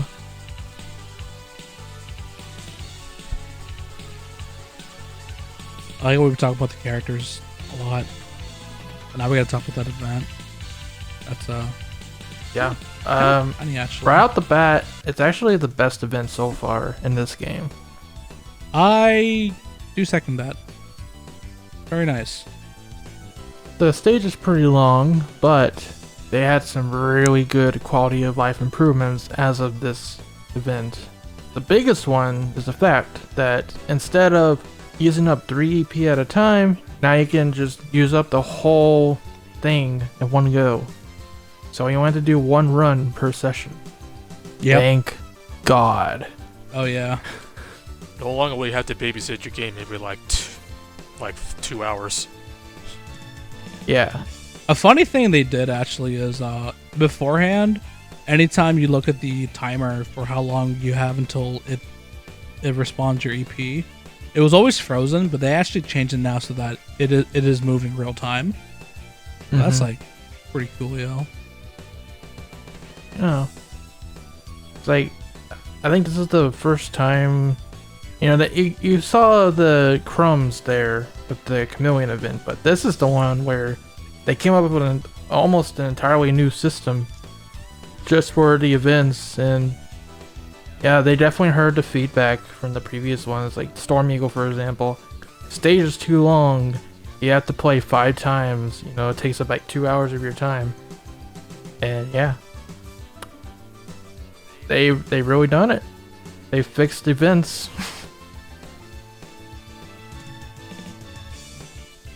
I can actually do Now, it on both accounts and not have to waste most of my day. Exactly. It's very good. And the new mechanic in this event is the lottery system. So there's 5 different phases, and of course the main reward here is the Mega Man memories. If you keep doing this, you will be able to 5-star him, which is great. Yeah, so actually I don't even think I can see the previous phases anymore. You can look up the list of rewards and you can see them all. Okay. Yeah. We had, elemental metals, we had character and weapon patches in the first 4 phases, which is why I personally cleared out all the phases before I moved on. But once you get the Mega Man memory, you can just reset it to the next phase if you want to, which a lot of people did from what I saw, and they got their 5-star in like the first day. Yep. Something that really helped with that is apparently when the event first came out, there was an issue where people weren't getting their coupons, which is the item you get from playing this event. They weren't getting their coupons, so they actually compensated everybody with 5,000 coupons. That was a lot. Yeah, because I was one of the ones who, as soon as I got it, Mega Man, and some things, I went straight to the next phase. And yeah, it took me to phase 4. Yeah, it did a lot for me too. Usually you get like 1,500 maybe if you use some of the characters that give you the point bonus. Yeah. And that's with 5 runs. Yeah, the point bonus isn't so bad either, actually, this time around, because It's very generous. so obviously you have the first 2 best ranks, of course. That would be the Airman Buster and Proto Man. So both of those net you 80 or 40 apiece. Then you have the 20%, which is probably the worst weapon I've ever seen in my entire life. The crushing spray gun. It literally crushes your soul. It literally just farts. That's what Yeah, it it does. Does a lot of damage though. It's pretty funny. It's like an actual roll. shotgun compared to a shotgun weapon. Yeah, it is actually. Yeah, what a concept. You have Roll, and then you also have Lair, who was in the previous banner, and is in this banner too, just not focused. Yeah, so she was a complete bait. Yeah, take that, And then- Ferrum. And then of course for 10% you have the Bean Rapier and Mega Man. And my god, if you had to go complete budget and go with Mega Man, Bean Rapier, and the crushing spray gun, I would feel bad. Because my god, that is... I have to do it. You'd probably have the Except I easier can use time, Lair. though. Because I don't 1, know. you have Mega Man. 2, you have the sword, which is good for all those green balls in the stage. That's true too. Yeah, you do need the sword. And 3, you have Mega Man. Yeah. I had the Airman Buster. It was nice and nifty. Did funny things. And then, honestly, I'm not even gonna bother going after the damage still, because then the ones that aren't in the points, they're just not gonna help you. I think the only one is the Scarlet Tyrant. It's like, why? Why would you even have that? You want the points, man. Points. Like, even if it's not ranked, you still want to get more rewards. Yeah? Yeah, there's no leaderboard this time, which I like, because I don't have to stress over it, but even if they did keep the leaderboards, they could just elemental medals like the Dr. Light event, and, keep Mega Man as the lottery system. Yeah. That's all I really would have asked for, is just make sure the leaderboard isn't required to get, like, the memories. Yeah, it'd be great if they just have, instead of, competing, it's like, reach certain point thresholds to get rewards. Yeah, like how Arena does it. Which is pretty much what this is doing. Yeah, I wouldn't have minded if they did it like how Arena does it, where if you make it to a certain tier, that's the reward you'll get. Yeah. And then it remembers that you were there. Because I don't mind the fact that they have a leaderboard. That's fine. People, like... There has to be some sort of competition, I believe, but... the problem with that is, if you have it just that way, and you keep the rewards behind that, most of the free-to-play players are never running that. Right. The problem with the leaderboards was it was pay to win. If you had S-rank characters for that event, you're gonna have the advantage by far. And you can also spend on the EP. Yeah. Which you can still do in this one. Yeah, but honestly, there's no incentive to spend on EP in this event because I'm already in phase 5. And it only just came out a few days ago. This is a 2-week event, mind you. That's crazy. It went by really quick. So let's get into the actual stage itself, shall we? Yeah. Yeah, it's weird that it's the cyberspace. But Yeah, you think it'd be Vloggers. the forest stage since it has Woodman's theme. yep. Right. You know, then the trailer for the stage, or maybe not for the stage in particular, but they definitely played the Woodman theme whenever they're advertising the classic characters. So it's pretty funny they didn't even play it in the event stage. Yeah, there's no custom music at all. It's just the cyberspace music. Yep. Would you think the fact that we're fighting Darkman, they could have just used Darkman's stage? I know. What'd you see? Darkman's one of my favorite classic series themes of all time. Pretty bummed they didn't do it. I would have gladly taken the complete works music in this, Yeah, I like that version actually. which is actually what I did for my video on this event. Nice. But he's just vile. In a sense. At Mhm. least that's how they made him out to be. Yeah, he's Darkman 3 and he fights like he does, but now he's also gotten the extra benefit of having the barrier from Darkman 2 and 4. Yeah, he plays like Darkman 4, but he's 3. Crazy. Which, to be fair, out of all of them, he's probably the most unique out of them all. Because, Darkman 1 was the tank. He shoots when you shoot it, then he gets faster as the time goes on. Darkman 2 doesn't even By the attack way- you, he just runs into you. By the way, that's another D-Blog error. They do mention in his description that he's been upgraded since his original version.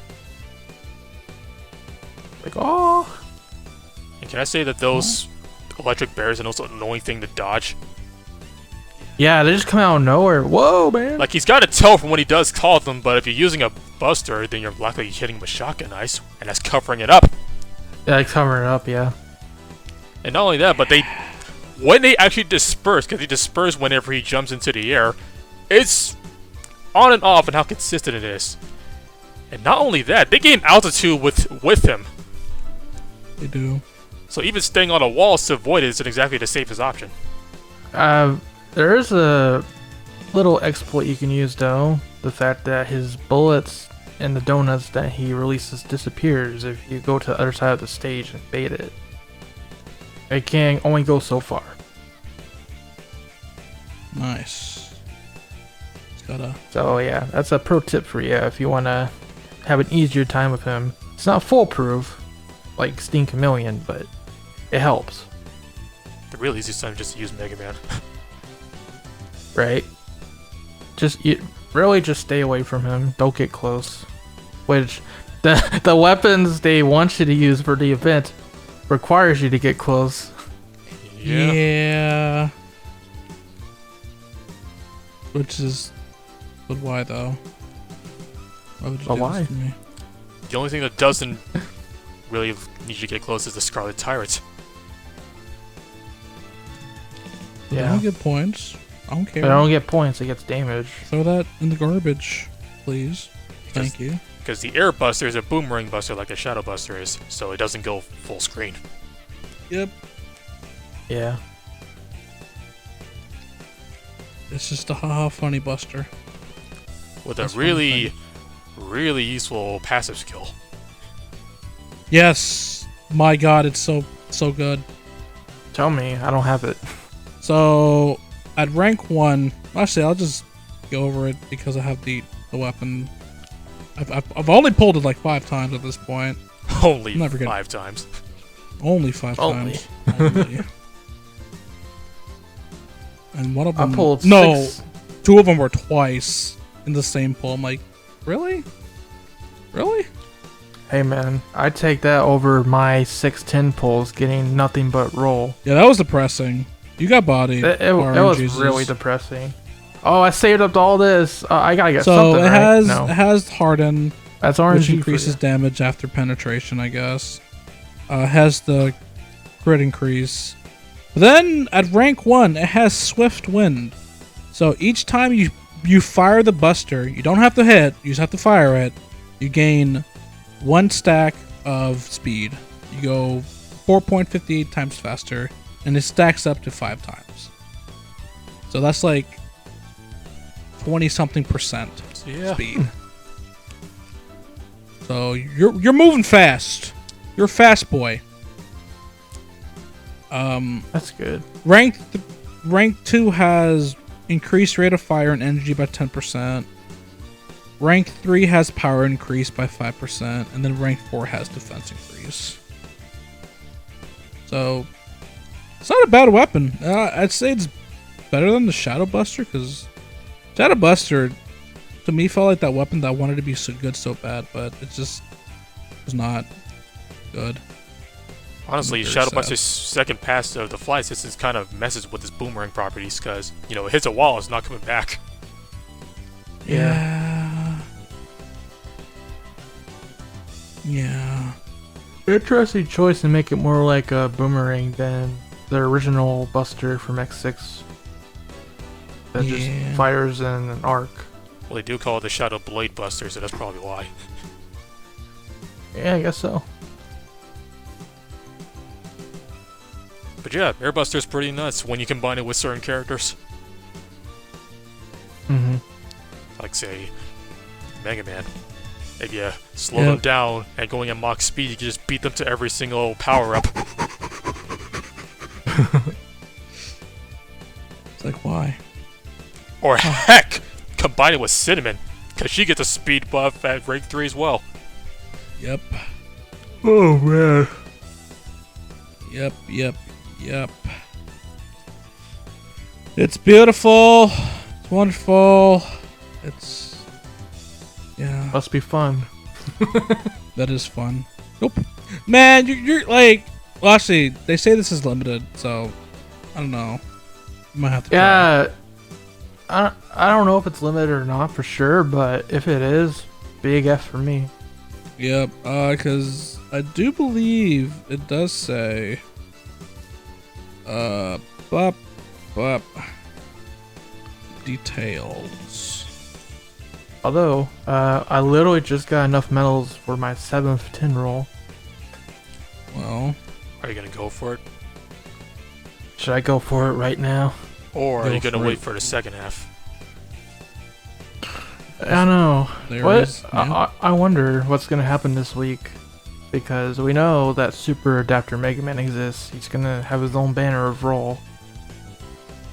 So it's just a question of like, when is he gonna appear? Yep.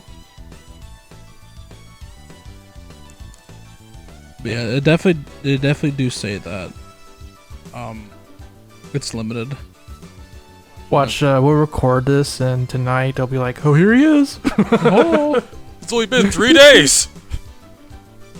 Yeah, like if they are gonna do it this week, they would announce it soon. I would think. Like, when will he come, and why is he already worse than regular Mega Man?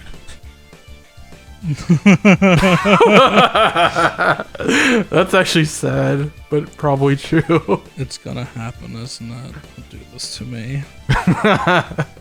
That's like, you know, First Armor X is better than Ultimate Armor X. How does that work? Yeah? Because they even say in the description of the website, First Armor X is not the best armor that X has. Liar! That's a lie. That's a lie. Lies! Lies! That's so great. I like how he wasn't even touched in the buff notes, and he's still good. They didn't even do anything to him. Nope. It's perfect. Beautiful. But getting back to the Black Assassin event stage itself, it's basically a giant classic series reference, despite it being the Cyber World. Yep. You got screen transitions, vanishing platforms, the Yoku blocks are back. What? Oh. And they are so slow here. Yeah. They are. I mean, they kind of have to be because this is a mobile game, and but that's the thing. They also do that fake out thing from Iceman stage, where you know, okay, the second one is actually not the one you want to go to. You want to wait for the third one. Yep. They do that like 2 or 3 times in that segment. They do. And I know people were complaining like, "Oh, it's bad design." Yep. I don't know. I mean, once I figured it out, it was fine. But Yeah, I can see that. It's Like the fake outs did throw you off at first till you learn it. Yeah. Once you learn it, it's fine. But even so, It takes so long to repeat their pattern. It does. Why so if you would miss the jump at the end, you gotta wait like 20 seconds or something. 10 Why seconds in maybe. God's name would you put Yoku blocks in a mobile game? Because again, I'm classic about Yoku blocks apparently. Why? Hey, at least in Mega Man 11, when they brought back the Yoku blocks, you could skip them with Rush. Yeah? Can't do that. At here, least they though? were nice. Not here though. Not here. Because Rush comes, I think it's before the Yoku blocks. And it's Yep. Yeah, there's a... and Rush's controls like a weird combination of Mega Man 3 and all the later games. Because you He's can move him all very around stiff. like in Mega Man 3, but he has like no vertical speed. Nope. Yeah. Which is It's very awkward to control. Which And you vertical gotta speed dodge is what it's those like in the green later blobs. games, like in 4 onwards, but you're also moving forward all the time in that. yeah. Kind of. And if you're not fast enough, the screen will catch up with you and you'll get hit by the blocks. Yep. Yeah, it sucks when you get caught by those because you still get stunned for a little bit. Yep. And you still need a melee weapon to get rid of him. And can we talk about how Rush is freaking huge in this game? Yep. What have you been eating, boy? He's on that plasma power. Plasma power! Yes, my plasma. They had some kind of like Scooby Snacks gig in the Ruby Spears cartoon, didn't they? Well, because he was basically Scooby. He was basically Scooby. Which is, fitting because, Ruby Spears, was broken off from Hanna-Barbera. Yeah. Yeah. So, Too many is, Scooby Snacks. is Ruby Spears Mega Man a Scooby-Doo clone?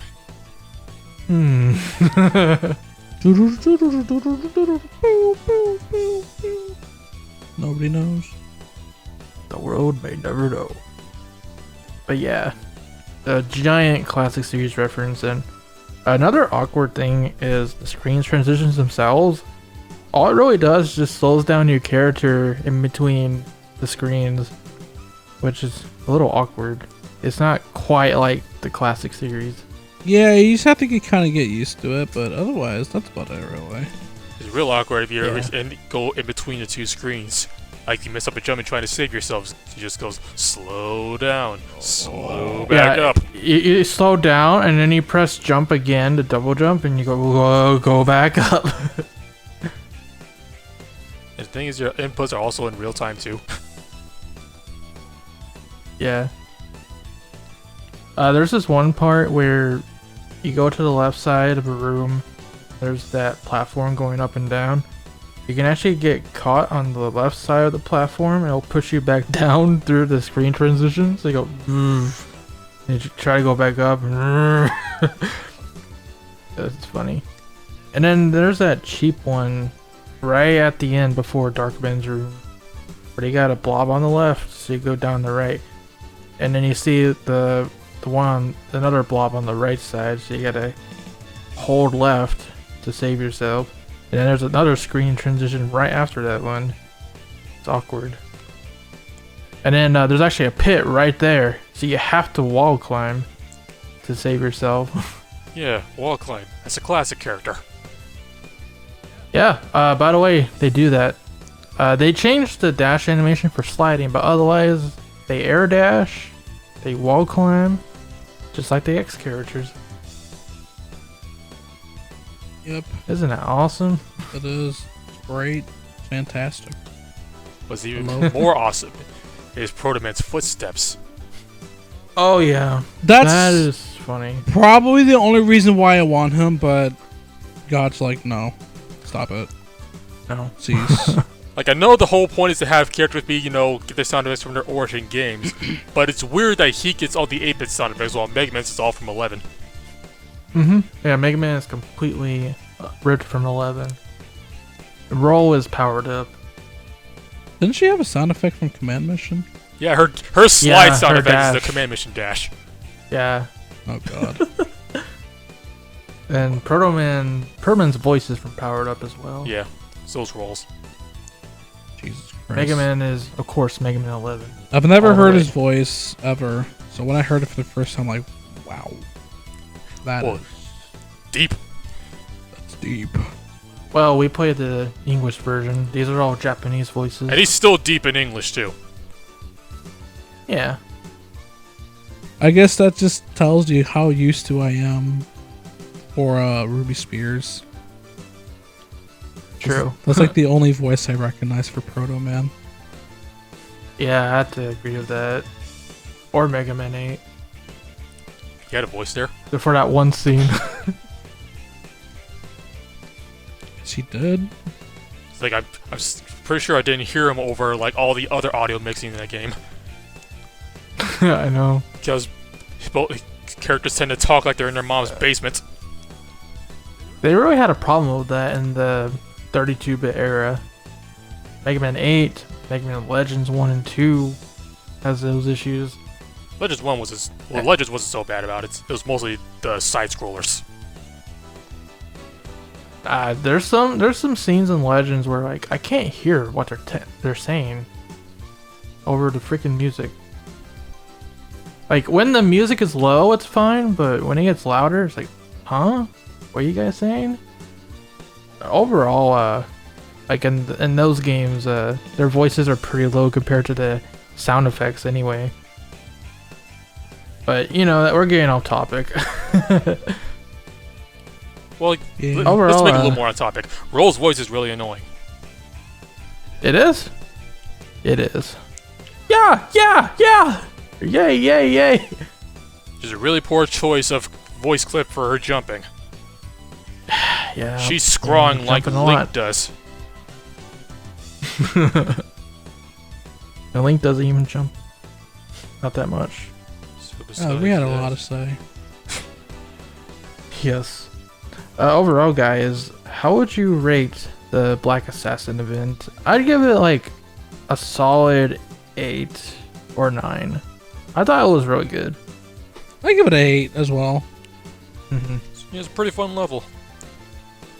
Yeah, I like the level. It's not perfect by any means, but it's a nice reference to the series it's from. Well, not completely since it's cyberspace, but hey. Something I like to see in the future is more story. Let us have these characters interact with each other. Come on, you got the perfect opportunity to do it. Yeah, freaking King of Fighters is crossing over with WWE. We've got both the Rocks in the same location talking to each other. We got freaking John Cena. I forget what he was doing, but I think he adopted one of the KOF fighters or something. Yeah. He's also a K-pop stan.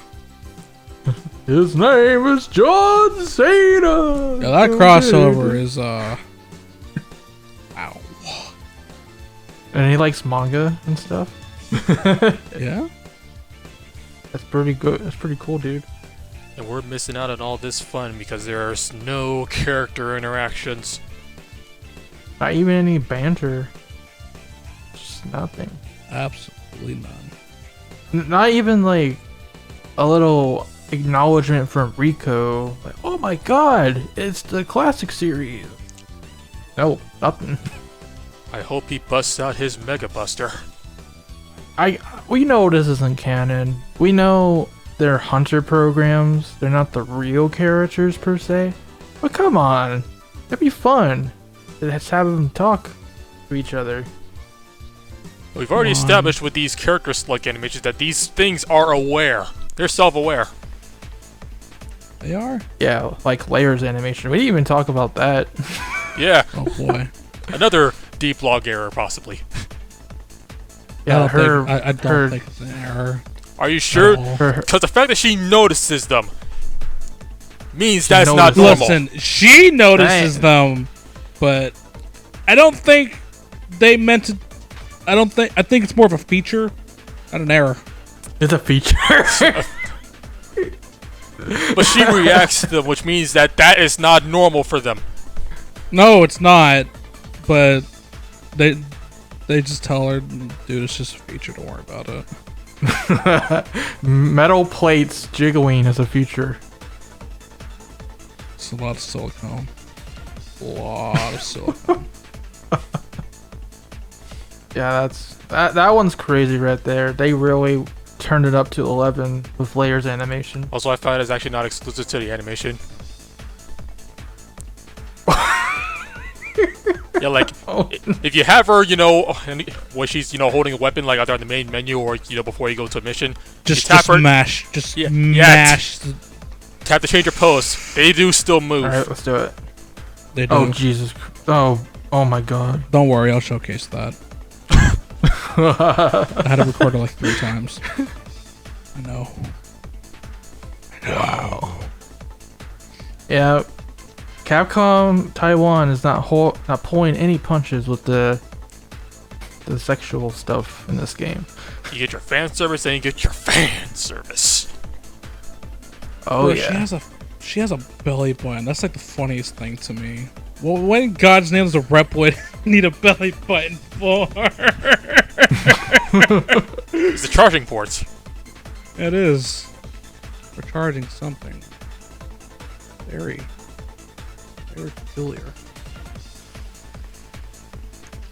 Is there a term for like furries but for robots? Because if so, this is the perfect game for it. Reminder, do not fist Android girls.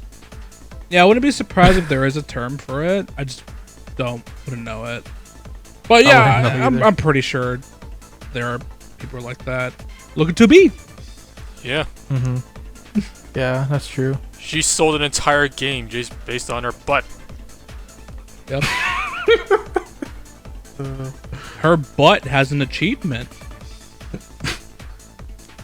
Oh my God. She brought back a previous game. You're dead. All because of two singular cheeks. Two cheeks. Two cheeks! And have the power to do that. Of polygons. Yeah, I think somebody, I don't know who did, but somebody did count the polygons, and there's a lot of polygons. Wow. But that is a subject for a different channel. Yep. Yes. So how many As polygons for this channel, how many polygons do her titties have? Let's find out. how many polygons does those panties have since they like to show them? Let's find out. Alright, we're gonna get demonetized. Wait, we're already 2 hours into it. They don't care. Nice.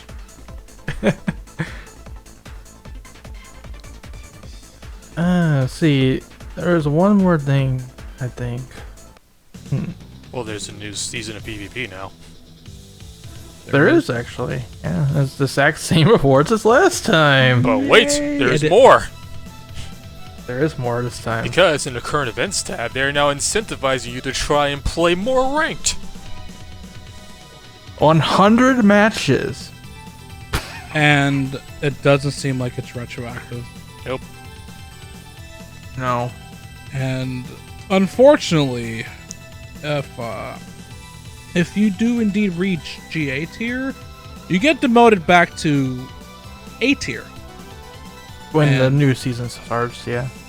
That, I'm gonna tell you right now, unless you're losing on purpose, you will not reach 100.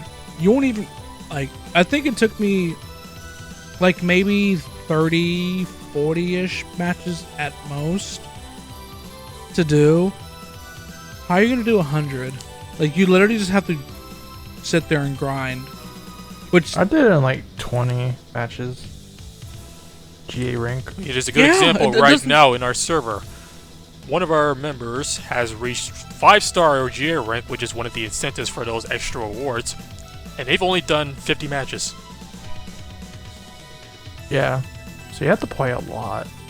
The thing is, though, PvP, especially in ranked, it ain't fun. No. It's already skill value enough in practice when people are just doing their dailies. But rank is where the real scumbags are, especially the cheaters. Oh yeah. Oh yeah.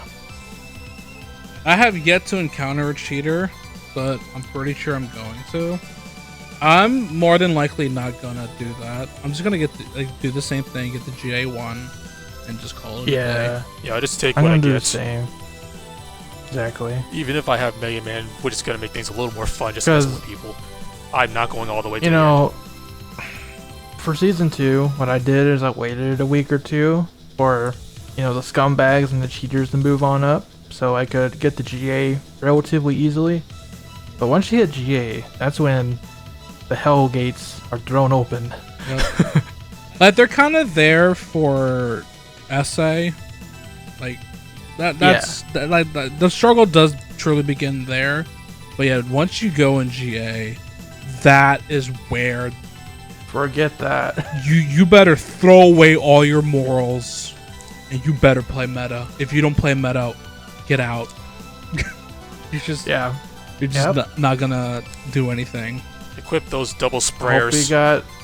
Hope we got a 5-star Double triangular sprayers, start peaks of cutting all over the place. Bring Mega Man. Become one with the Italian. The little blue boy is the meta now. Yeah? Yeah, because straight up, yesterday during my dailies, I ran 8 of my 10 matches were against Mega Man. Oh my god. That makes sense. Crazy. But there is a silver lining to all this, and that is they recently came out with a survey when the major update went live. They asked some very interesting questions. There was a question about how they want to adjust the gacha system.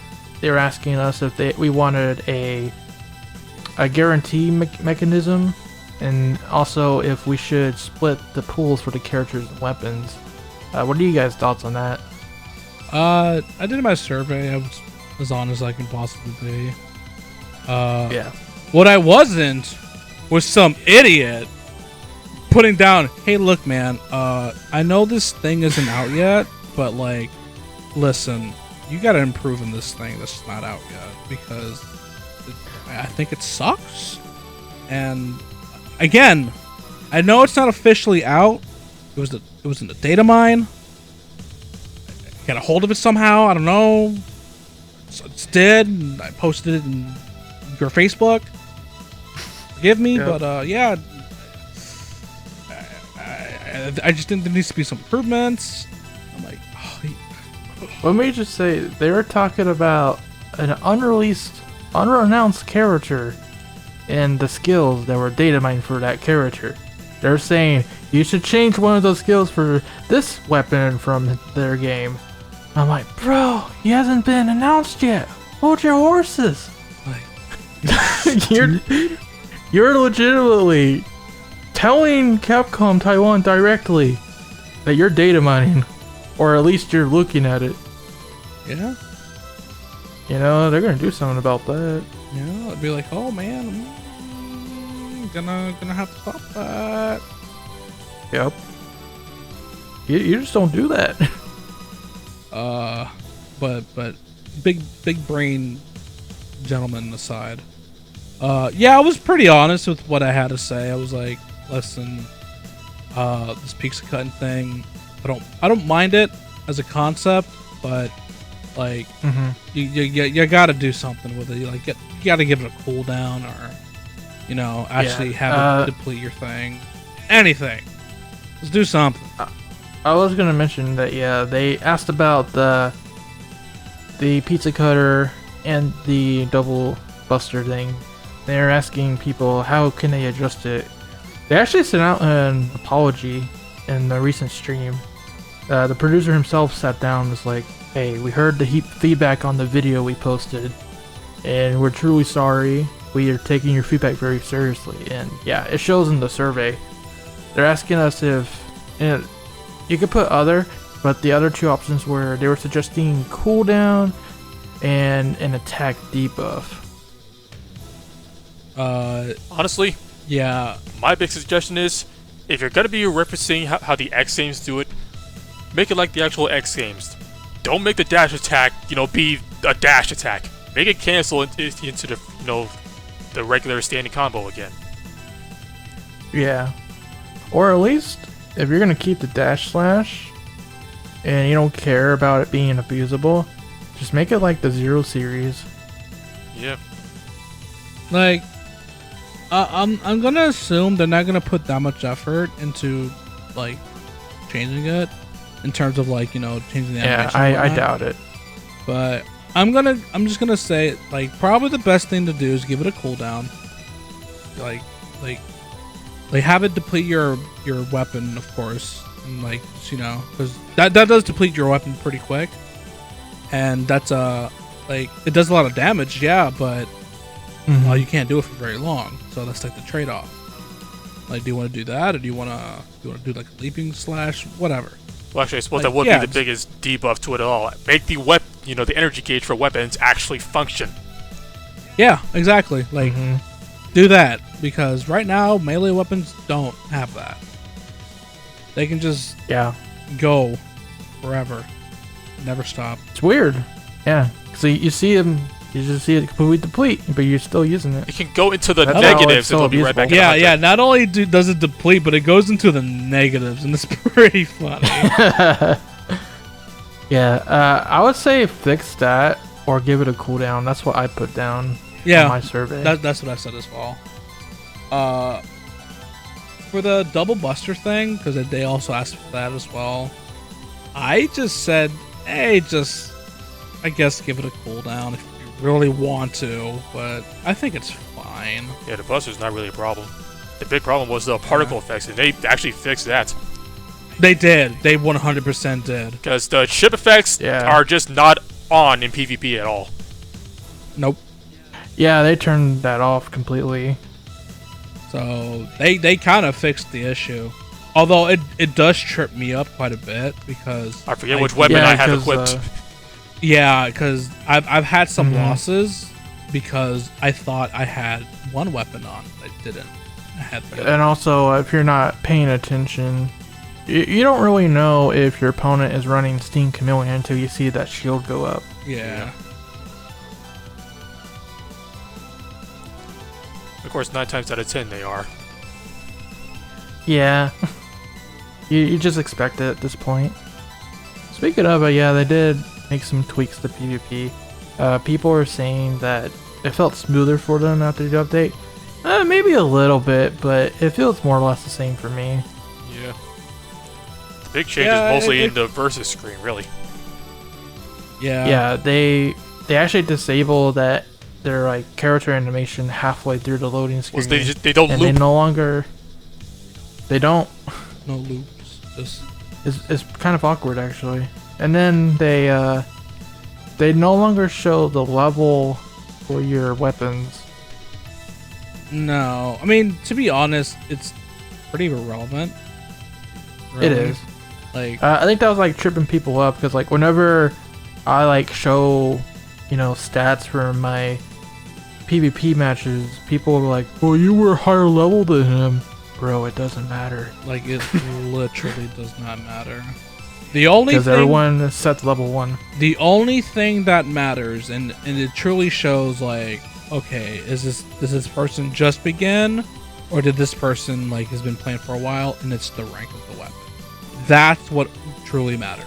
Yeah, because the star ranks, also apply to, what skills they might have unlocked. Yeah, so a rank 0 ZX blade is worse than a rank 4 or 5 ZX blade, because that rank 4 has all of the skills.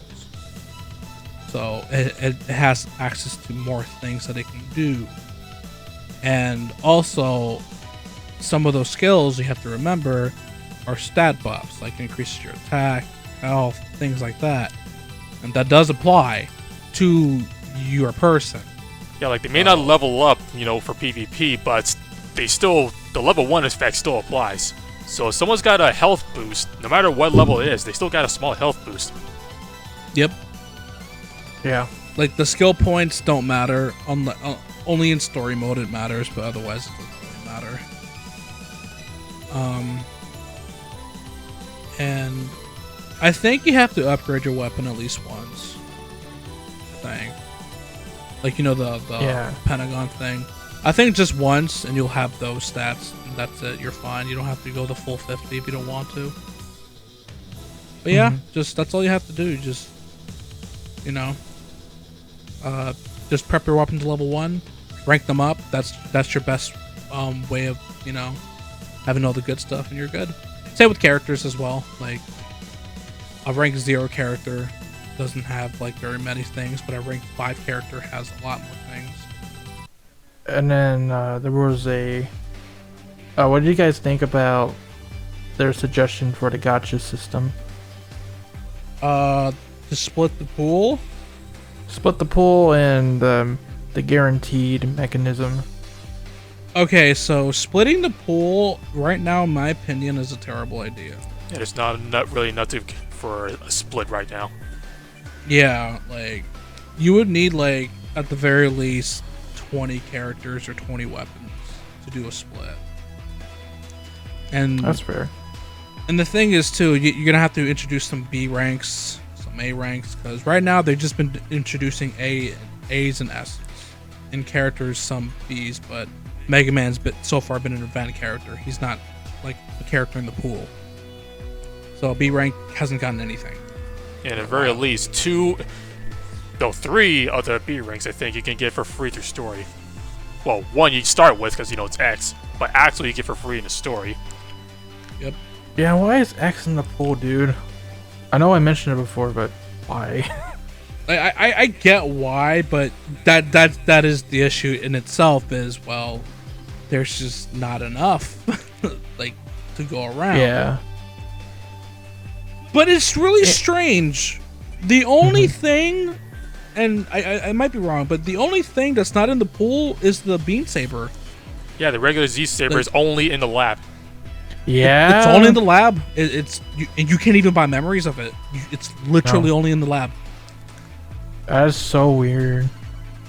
Like you would think they added to the pool, but nope, they didn't. So, At least put it in the shop, but yeah, put it in the shop. Like let us buy memories for it. Nope, nothing. So yeah, in terms of splitting, it's too early. And if they do the split, I mean, it'd be good to split, but again, you need to have like a decent sized pool to do that. Doing this right now, yeah, would not help them at all. Like, he has a pretty sizable roster at the moment, but that's, you know, there's still some limited characters there. Yeah, but you know what will help them though? That pity rate. Yes, I agree. We needed the pity rate. Because right now, and Land Greaser had it so that you don't have a pity rate. You just like whatever that percentage says, those are your odds. Just pray. That's what it is in Dive. And that leads to things like my situation where I'm about to do my 7th roll and I haven't gotten anything. You got nothing. Of a pity rate, I might have a better chance. You know, with like 7,000 medals. So, generally for pity rates, the way it would go, and I would see them do it exactly like Dragalia does it. So every 10 pulls, you get a 0.5 increase of like everything goes up by 0.5. And if you do another 10 roll, same thing.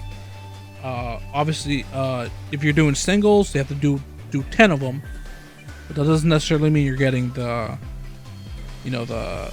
rank up right away. But once you get the S rank, then it goes back down. Right. And I believe in Dragalia Lost, because this has never happened to me, so I don't really face it too often, but I believe if you do 100 pulls and you have not received an S rank at all, you get one. You're guaranteed to get one at that point. And then it goes back down. So you need to get like 5% or like 6%. And that's a lot. That's a lot of pulls to get a guaranteed S rank.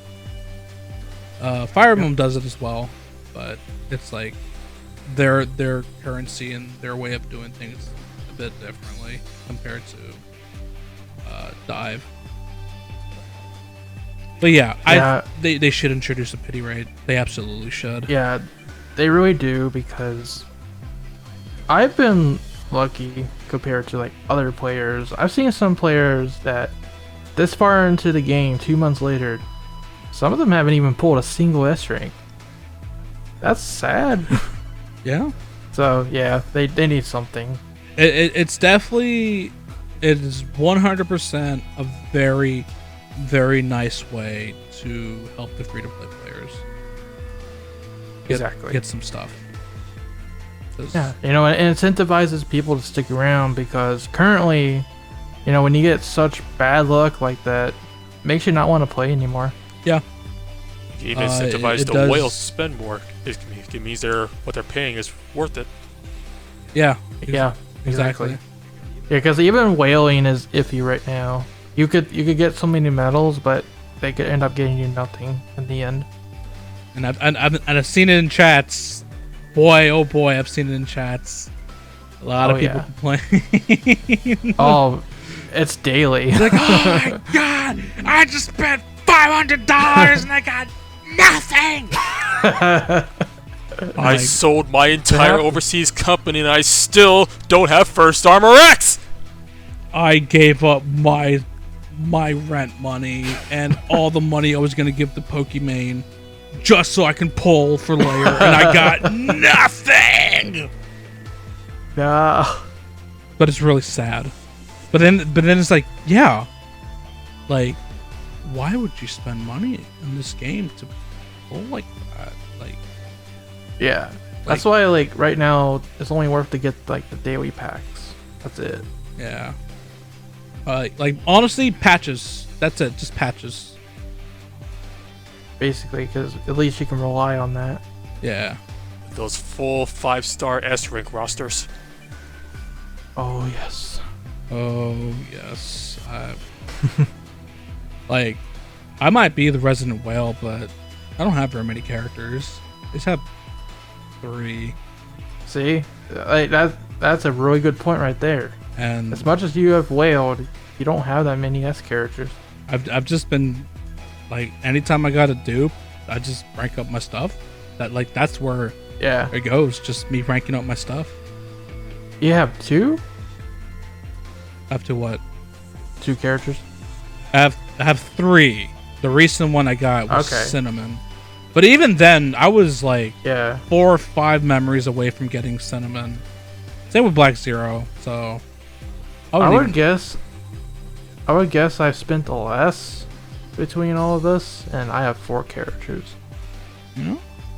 Meanwhile, I'm in a mill, and I'm only missing 3 characters on this whole roster. Yeah, people are gonna get salty about that. This is why I hide my roster most of the time. Yeah. I don't care. Like, most of us don't mind, but some people are like, "Oh my god, you're so much luckier than me." Like that's the world So of jealous. gacha. Like welcome to the world of gacha. Welcome. And yet, between the 3 of us, none of us have Ferrum. Nope. Not a... There was someone in my stream chat that was like implying that it's almost like I'm hacking the game because I was so lucky during that layer banner. Again, it's... well then a couple of days ago it happened. Yeah, I don't think I'm hacking the game, dude. Sometimes you just get 3 S ranks, and they're all dupes, because I've been there. I got 3 Doom Blades on the freaking White Day banner. I come to learn with this game that gacha and the PvP, both of those things bring out the worst in people. Oh yes, absolutely. It's crazy. Like, crazy world. This is why I was so confused as to why they would like share an exploit like that, because like in terms of business, that's not good for you. Like No. Like that is such a free like you get it for free. You can farm for it in boss challenges. It's like, why would I spend $1 in this? Why would anyone who is currently on the fence asking, should I spend money in this game? Why would you tell them, oh yeah, dude, go right ahead, man. There's so much incentive to spend. No, there's not. There's no incentive to spend in this game. Not at all. Like, we just got two of the best characters. One of them, you just play the game, and then the other one, just play this event. And you got two amazing characters, and then another character you get in the chapter later on, and they all have to be B rank. Not only that, but also gets things like the rewards for ranked, because you get free Vile Memories, who's also a very solid character, and you get the Poison Sprayer. I honestly think he's like one of the. I have to like really look into it, but I think he's the best A rank character by far. I agree. Either him or Zero. Maybe I like Layer too, but yeah. Yeah. Unfortunately, Layer stuns aren't as consistent. Files is a bit more. Zero has the odd one out in terms of A rank characters is Marino. Yeah, she's just not that great, unfortunately. It kind of shows that she was originally a B character in the beta. Oh, was she? Yeah, she was. Yeah. Oh. She got ranked up for some reason. Which only really got her one more passive, but that passive is the Boomerang Shuriken, which is alright at best. Well, we all know why she got bumped up to rank A rank. My gosh, you know what I'm saying? Look at those chonkers on her chest, dog. All right, dog. But yeah, I mean, yeah, she's easily the worst. Roll is kind of, I would say she's probably okay at best as well. Well, she is the only, besides Cinnamon, she's like the only A rank character that can heal herself. Yeah. That's the thing. I feel like everybody in A rank has their uses and has just ability to use. Marino does not. I just don't think it's worth it. I mean, she's okay for like if you need to make some vertical distance in the single player modes. But if you have Ultimate Armor or Black Zero or something. Yeah, I was about to say, if you got Black Zero, then she's even lost that purpose. Well, her big benefit is that she can use it 2 times in a row. Yeah, that's not bad. You really needed 2 times in a row, though. For maybe stage 3 in the sky. That's about it. Like, there's just not very many uses, unfortunately. Yep. And then again, like the S ranks too. Even they're like there are some very good ones, of course, but there are some others that's like, would I really invest in you? Because you don't seem that great. The White Day characters are definitely big examples of that. And they're limited. Yeah. They're limited and they're not that good. I don't know what someone was telling me about the first day they came out. Oh my god, ShadowRock, they're broken PvP. You're right. They are broken. They just don't work. Guys don't work. They weren't wrong. It's like the only one who can be broken really is probably Cinnamon, since she can put tracking on her chocolates at a higher rank, and the skill that boosts that first skill gives her a shield. But it's a chance normally, but you can make it guaranteed later on. And that's like another lesson. It's like you shouldn't determine or write off a character even, like their usefulness in PvP, till you've actually given it a few days to see them in action. Yeah. You never know what might happen. Yep. Or a weapon could come out and just change the whole game. Yeah. But yeah, it's like a lot of the things that they have in banners that you would wail for, they're just not as good as, say, the things that they give you or the things that you can earn for just playing the game. Which is usually not how it's supposed to work. No. No. Like, usually the free stuff is, like, okay at best. And then, like, the good stuff is where you gotta spend your money.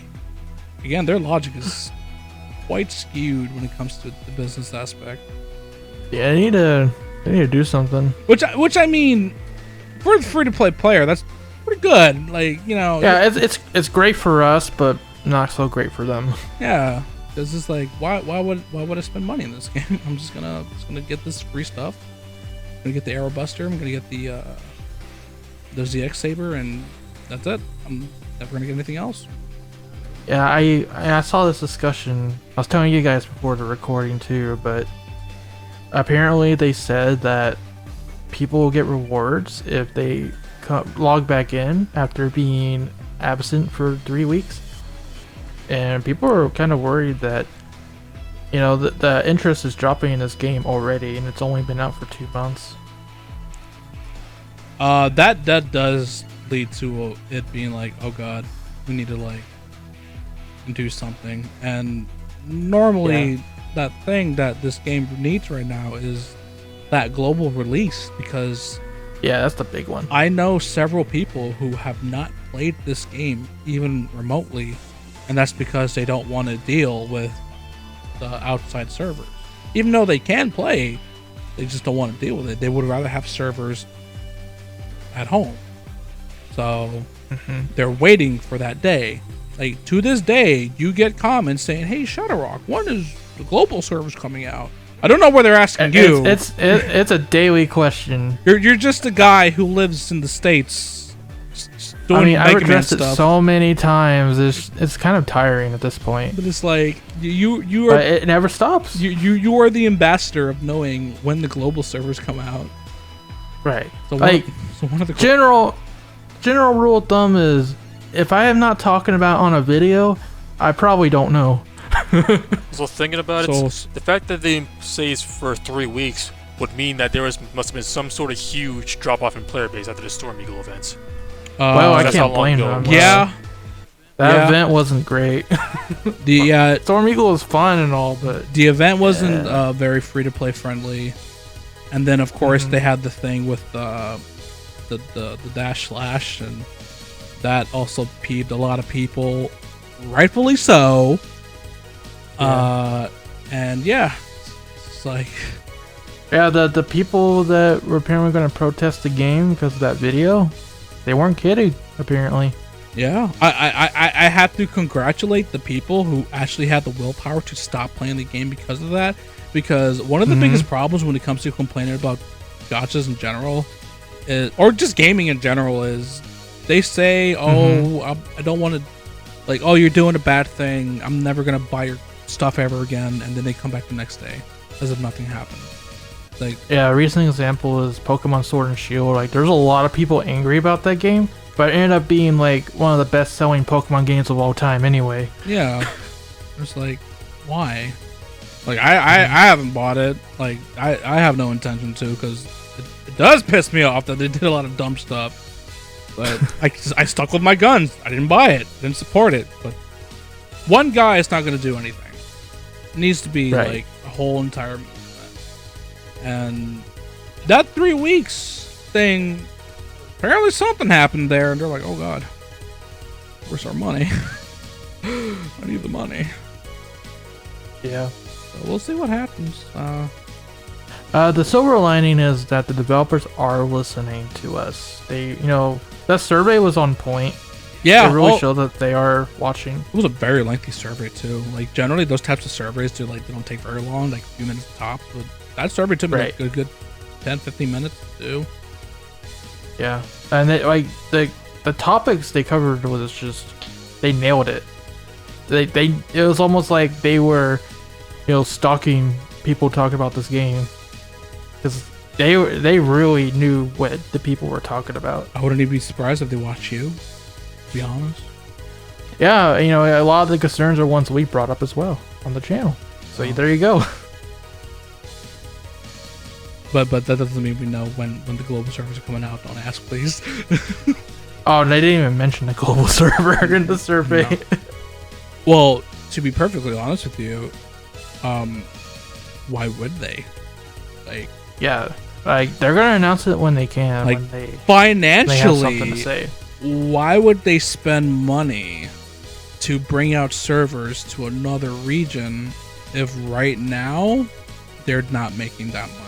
Because they can only use the data that is currently available to them.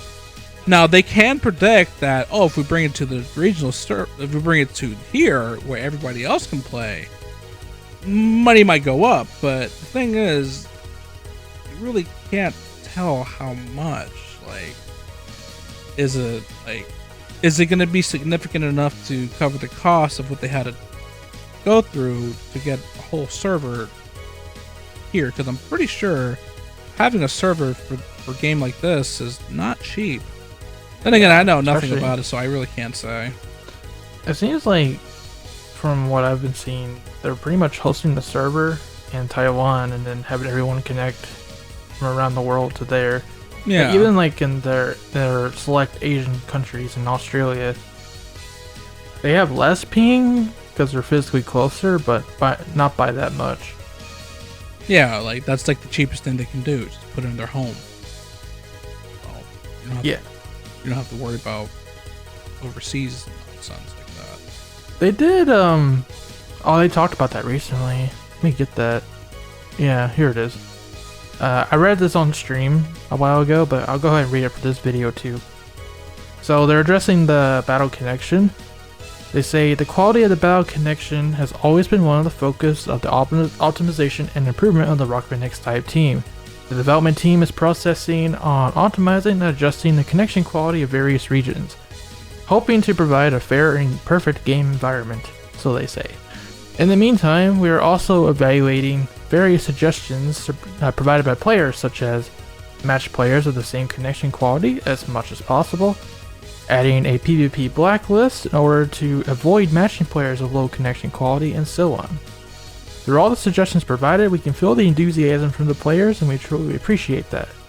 Team members are very serious about evaluating the feasibility and potential problems of each suggestion, and are actively thinking about whether there is a better solution to optimize the system in order to improve the experience of the battle connection. There are various reasons that might affect the connection status. The team are still working on repeatedly correcting and testing, which still takes some time to improve. We apologize for the inconveniences that might cause during this period. Finally, we are sincerely grateful for all the love and support from every player, and we are looking forward to continually implementing suggestions and feedback. They messed up on that sentence, but the team will keep on putting efforts to make Rockman X DiVE a better game, and that's their statement. So yeah, good luck. There's only so much you could do outside of making those overseas servers. And here's the thing too, and this is like a genuine concern for everyone who's currently playing right now. The concern is, okay, they bring the server to here. What about our characters we have now? Like, will we be able to keep them? Or will we be able to... Or do we have to start over? Because that's the worry here. That's the serious worry, because, like we mentioned, interest has dropped off, and I think part of the reason is because people were starting to realize that we might not be able to keep our Taiwan account if we start playing the global version whenever it comes out. And yeah, like, until that's addressed, a lot of people are going to be holding off from playing the game until then. That's a valid point. It's a valid concern. I mean, it's, on a related note, there's also the fact that, in this update, they also added a fourth channel, the Wild server. But, people who started on that server, brand new, don't have anything that happened beforehand. Yeah, there's no White Day. Yep. And nothing before that. Because that also came after the Ultimate Army X banner, too. Yeah. So, yeah. And then there's, of course, some unfortunate people who did not link their account to anything. So whenever a maintenance happened, guess what? They lost their character. That does remind me, the last couple of updates, apparently they accidentally uploaded a test server during the maintenance, so people could go in and try out the characters ahead of time. Come on, guys, what are you doing? Yeah, I feel like their heart's in the right place, but their brain is not.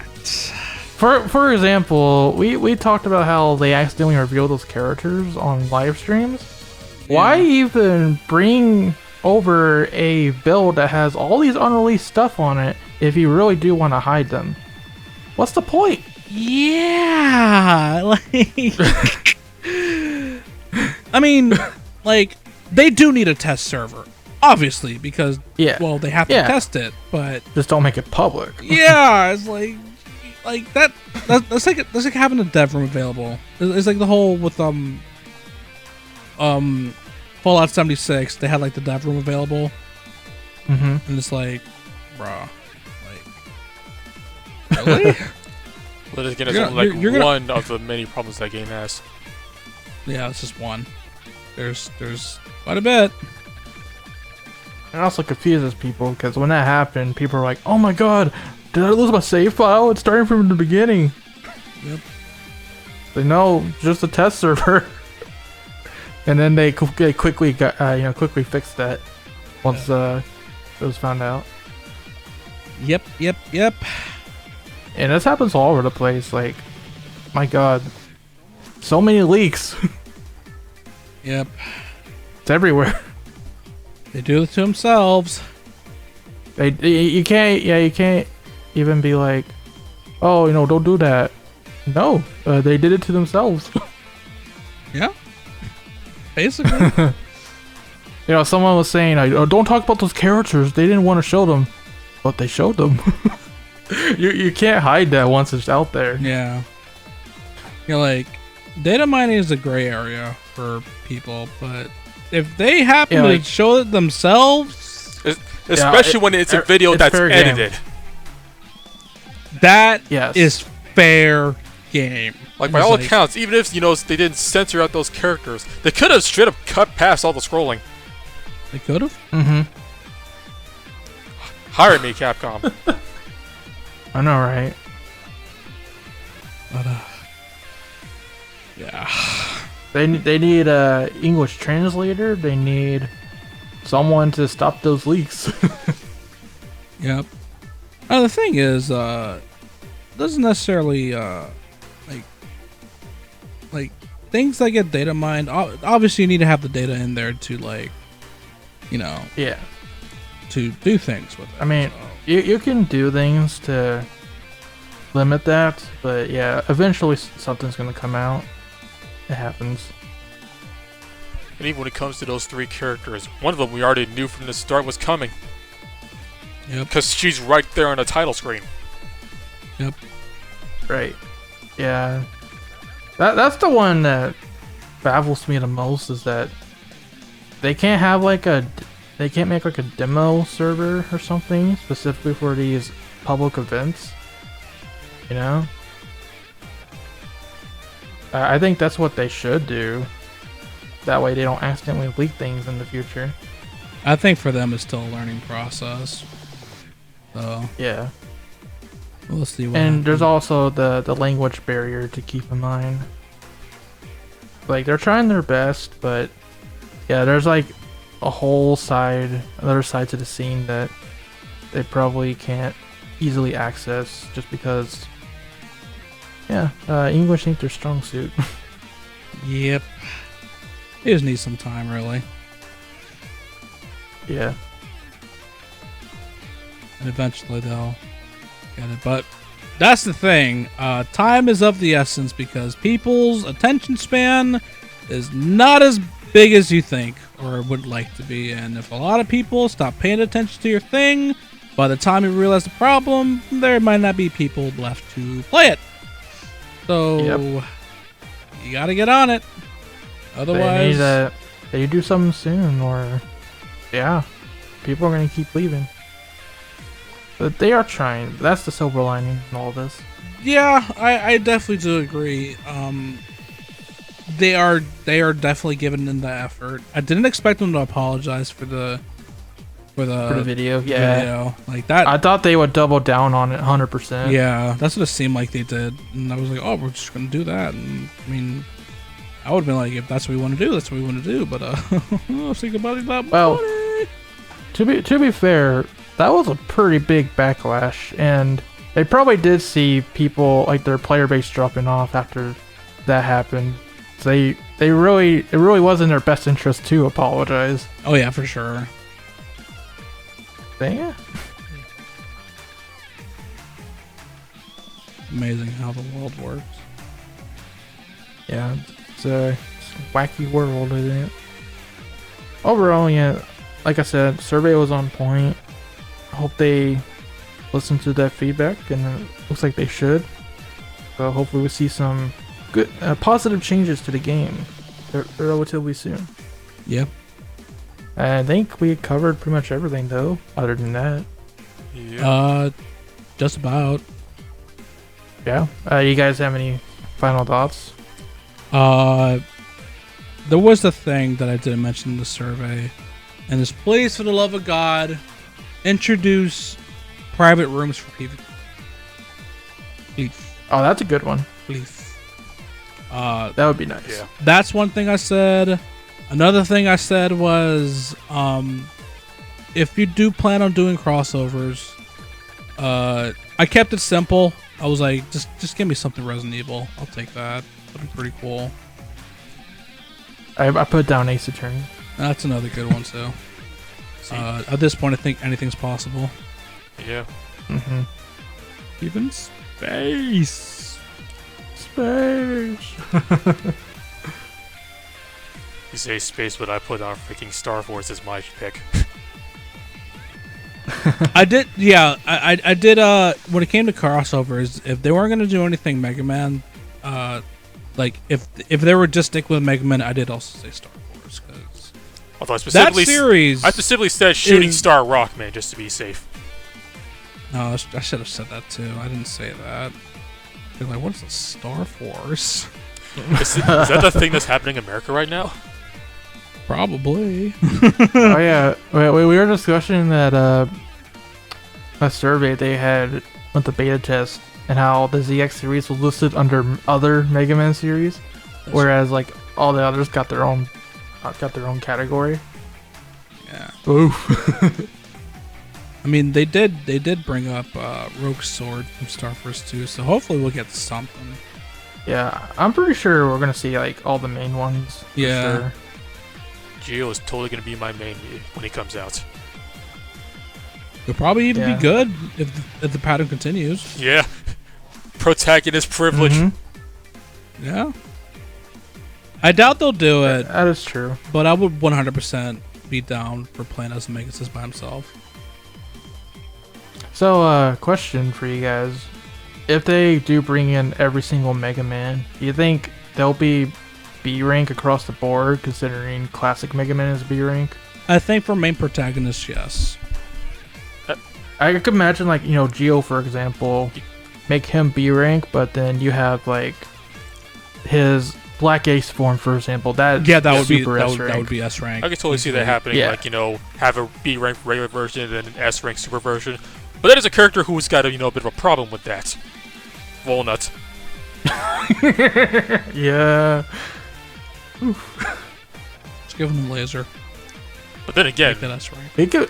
actually, never mind. I did answer my own question, kinda. I was gonna say, what about Mega Man Zero though? What would his case be? But then I remember they could totally do a Mega Zero. Yeah. They could. Yeah.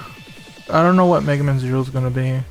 I see that more as a skin, but I think he'd be A rank at least, yeah. because like- regular Zero's A rank. Yeah, it kind of makes that's kind of weird that like because they're very similar in color palettes, just one's a bit darker than the other. There's like no huge form change, so yeah, that's kind of weird.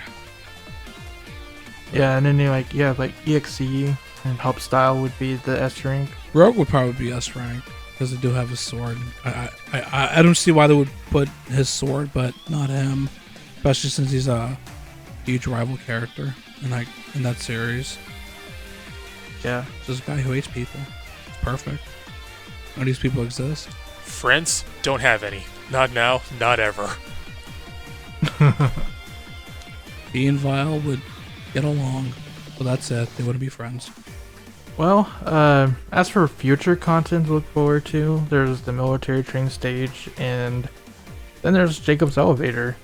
which we haven't talked about much because it's not out yet, but it is coming. The gist we can tell from the trailers is that it's XA, like Jacob's Elevator is gonna have that sick remix, but more importantly, gameplay wise, you're gonna be able to go up multiple floors. There's also a stamina system where you can only use characters 3 times, it seems, before they get tired, and then they reset every day. And you obviously get more rewards the higher you go up the floors, but a very interesting development that came out of it is they had like a X challenge type stage where they show it off on 415. You can fight Chill Penguin and Overdrive Ostrich at the same time, just like an X challenge. Pretty epic. What do you guys think about that? I can't believe we're gonna be the first ones to the top. Yeah. I just want it. I want it now, but obviously that's not going to be the case. I know, it sounds like it's gonna be fun. And I do wonder if it does come, are we also going to get level 80 as well? Because at this point, we're getting to that point where we're going to be level 70. Like, I'm very close to it, and you guys are not that far behind. So I wonder if that's when level 80 comes, when Jacob Elevator drops. Makes sense, because I'm assuming it also come with the next chapter in the story as well. Yeah, I would think so. Can't wait to see what's at the top. Yeah. But they got freaking X challenge. Is it gonna be a 3 boss fight? It's gonna be vile again. It's gonna be Ultimate Armor X and Lincoln Zero. That would be awesome. That would be huge, crazy stuff. But we'll have to see. But yeah, we don't know when exactly it's gonna come out, but based on trailers, they had a date set for June 4th, so it might be next week. It would be just in time for this event to end. Yes, it would be. So yeah, it's time. I just can't wait to hear that remix in game. I can't wait to hear actually more remixes in game. Yeah, there's been a severe lack of them. I want there to be so bad a Star Force remix, because yes, a lot of their tracks are bangers because of the instrument set that they use. Yeah, baby. A very, very unique set that they use. I like it a lot. But that's if they ever go that route, which they should. I don't know why. I still stick to this day. There's only 10 people who likes the series. Yeah. 2 of them are right here. Well, 3. Yeah. The big question is, like, yes, this game does need more remixes, but do they have the budget to do it? Because typically, mobile games, like, they don't spend a lot of their money on music, from what I've seen. That's why, they need them whales to come by, but, that's it. Gotta get all our wallets for remixes. They're kind of not. At some point they will, but who knows? Because the remixes that are here are beautiful. Yeah? There's just so few of them. No complaints. Yes. That's the only problem. Like, most of the ones we have are all data mined. Yep. Yeah. There's still quite a few data mine tracks that haven't appeared in game yet. How does that work? There's like Bubble Crab's theme, there's Sigma remixes. A lot. Now, that's another question too. When's he coming? Because he's coming. We just don't know when. But he's coming. Yeah. If it wasn't for the data mines, I'd almost say, what if Sigma was at the top of the Jacob's Elevator? Yeah, I wouldn't be surprised. Well, if it weren't for the data mines. It was a surprise. It'd be I would be so shocked if they actually do sneak by a boss, without it being data mined early. They still kind of can do something, but they can. But so far it hasn't been the case. Yeah.